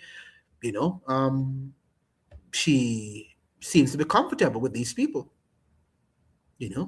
So I don't know. She's not the typical person that we should trust. She is very out there that she's on the side of the globalists. Right? She's very clear on that. She's not hiding. Mia Motley is compromised. Yeah, she's compromised. She's definitely compromised. When I saw at the IMF and what she was saying, and not understanding that many Barbadians are going through terrible economic times, and Barbados had a stable economy some years ago. We know the pandemic, ravaged economies around the world, but things are not going well in Barbados, my understanding, and people are finding it very difficult to survive. And she's talking about, the IMF conditionalities as if they're something to be proud about. And they're not. On paper, they look good, but, in reality, they're not. And that is what we have to understand. I just don't understand what she's doing. But, she won again. Barbadians think that she's doing a great job. So we don't know. I don't know. I think that we are miseducated, we are misinformed, and is it not that she expects a huge UN position in the future? She has to follow the script that she's given. Yes, she does expect, and I think under Trump administration she will not. So she's not making herself very visible. But if the Democrats come back to power tomorrow, she stands a good chance, of winning that position. You're right. And she has a high position on the IMFC too. So she's compromised, because how can she be, she has some high level position in the IMF, yet she's the Prime Minister of Barbados and, overseeing an IMF agreement. So she cannot be in any way objective. Stephen Knight said the IMF is doing a good job at what, try grocery shopping for 3 kids. Yeah. it's doing a bad job. It's doing a terrible job. It's the same thing I see in Jamaica too, where they're saying that, Jamaica was doing great, and every American or UK or Canadian citizen that goes to Jamaica, they're asking the questions, how do Jamaicans survive in the supermarkets? Because they're saying, I'm paying, and when I check the pounds or in US dollars or Canadian dollars, I don't know how the ordinary Jamaicans survive, because I couldn't. That's what they're saying in Jamaica. Visitors to the island. Yet still, Andrew Holness of Jamaica is saying that it's the most progressive economy that Jamaica has ever seen. So are our politicians living in reality? Right? Are they really living in reality? And when we now support them, we are also exploiting our brothers and sisters. Do we know that? We're not different from the slave masters who sold African people to the Europeans. Because when our politicians do that, that's what they're doing. When they sign us off on these IMF agreements, they are literally signing us off to become slaves. When they sell out our shores, like in Jamaica, people can't access their waters, their beaches. That's what they're doing. And that's what I don't want to hear about black people and white people. I don't want to hear that nonsense on my platform, because I'm seeing some black people and they're worse than white people, what they're doing to us. Because, I can say that, let us say that the white man, we can say that he's not a member of my family, but if your family member is doing this, is doing worse, then you are going to take on more. I find that to be more painful when your family member hurts you than when a stranger hurts you. You're hurt, but it's a stranger. But when your own family member betrays and does something painful to you, it's more painful. Yes, judge a person, Leon is saying, by the actions. Right, by their actions. That's what I'm saying, not their words. This sums up Mia Motley to me. Hot air and no action. Motley is a house slave. She is. No actions in terms of freeing her people. And facts. Yes. It's just too much of this, generalized statements. Oh, the economy is doing well. Oh, climate change, and we have to sustainability, and all of these generalized terminology. And it means nothing to people who can't eat. The climate and much as we don't want, the climate to destroy our lives, and we have to protect our environment. We are in agreement with that. Don't get me wrong. Now, I'm not anybody who doesn't say that we should not protect our environment. I'm for that, to be clean environment, and we have to militate against cutting down trees and all the things but I'm not going to suggest that I'm this fanatic, obsessed with these things, like a religious fanatic, somebody who is going to church every day and doesn't care about his family. Do you know that there are people who will be at church, they'll be at every service, and they will not go out to work for their family and have their families suffering? It's the same thing. You're not religious then. You're not a Christian. If you are finding yourself in church every day, I don't want, you could be a pastor, you could be a deacon. I don't care, right? You have to balance things and make sure that your family can eat right? And they're surviving and they're protected. You can't just be in church and think that God, is going to love you for doing that. And the same thing with these climate change fanatics. They want to tell us that they're saving the planet. At the same time, they're signing us off onto deals that making us hungry. And so who is more important? What is more important, the planet or people? I think both should be equally important, but they're placing much more emphasis on the planet rather than people. I don't know. We have she and Obama fooled a lot of people. Watch the colorful speeches. Yeah, they do.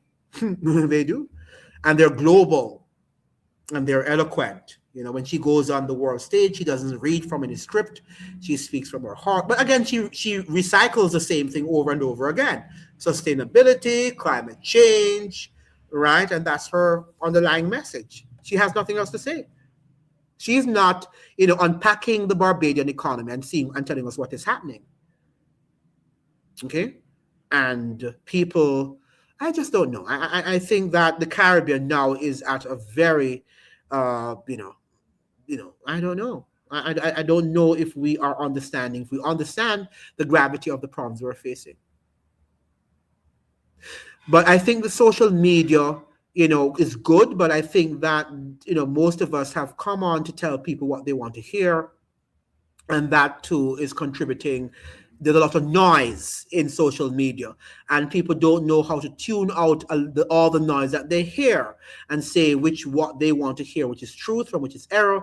And it is something, while it is good, but there's just too much noise, and it is sort of hiding the truth, amidst the noise. DP saying that I also learned that Barbados is to become the newest home of the Freemason University. I think it is. Yeah, I understand that it is like, based on Mr. Corbyn, that's Mr. Fred Corbyn. He, used to say that it's like, I think it's at the center of Freemasonry in the Caribbean, if I'm not lying. So I would not be surprised. I didn't hear that. I haven't heard that, but I would not be surprised. I would not be surprised because, Barbados is Little England. I think that it has people who go there. I've never been to Barbados. It's a very lovely song. It reminds them of Britain, right? It's Little England. So I would not be surprised if the Freemason University would be there. Yeah. So, but things are not going well for Barbadians too. And Miss Mia Motley seems to have clouded their minds. I don't know what she has done to Barbadians, but they're not thinking too. And, they were known for being educated society, but something has happened. I don't know what's going on. Something is not right in Barbados. And maybe too, the best of the thinkers are leaving. I don't know, and going to other places. I just don't know. But something is not right in Barbados with what is happening there. And even her third consecutive term in office and this clean sweep that she has done is something that, wow, in the 21st century, with all the access to information and, wow, it's sad. But yeah, so that is it. Any other question, comments?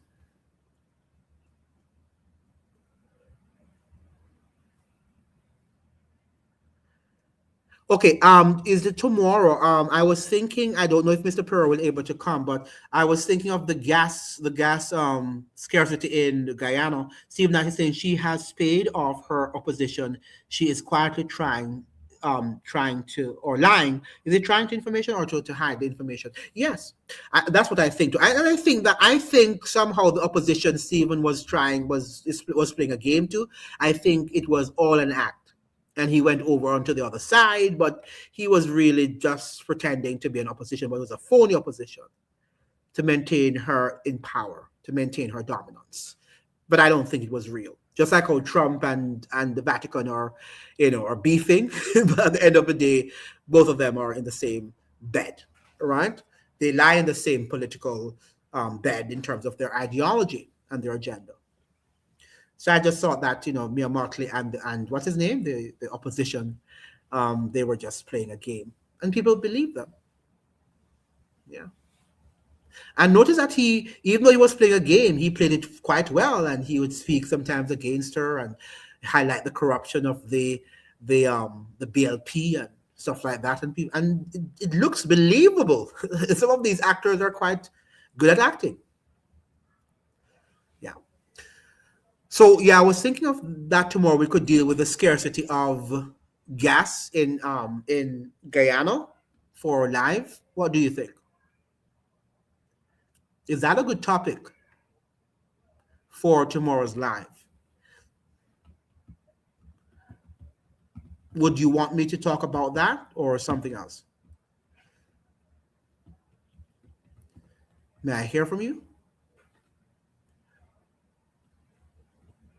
Should we talk about the scarcity of oil, of gas in Guyana? Because are we moving toward, a climate change sort of lockdown? If we have scarcity of gas in our countries, people can't move or they're in long lines to get gas. It could create problems, chaos in our countries, if that's going to be the rule. Are you following that news? Yes. Anybody else in said yes for me? If we have like 6 more yeses, I will do that live tomorrow, so we can discuss that, because the energy crisis thing is real. And I was shocked to see that it's happening in Guyana of all countries. I thought it would happen perhaps in Jamaica, but in Guyana, hopefully, I hope that Mr. Perot probably could join us, so that since he's got Guyanese, he would be able to give us firsthand experience of what is happening there. Any other yes for the energy crisis in Guyana? And could this be a spill off? Could it spill off rather to other Caribbean territories?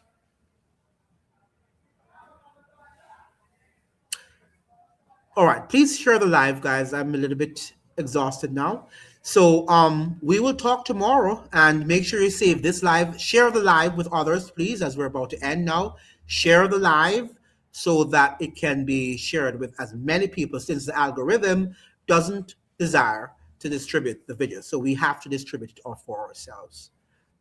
Thank you so much for joining. I hope you'll have a great night this evening.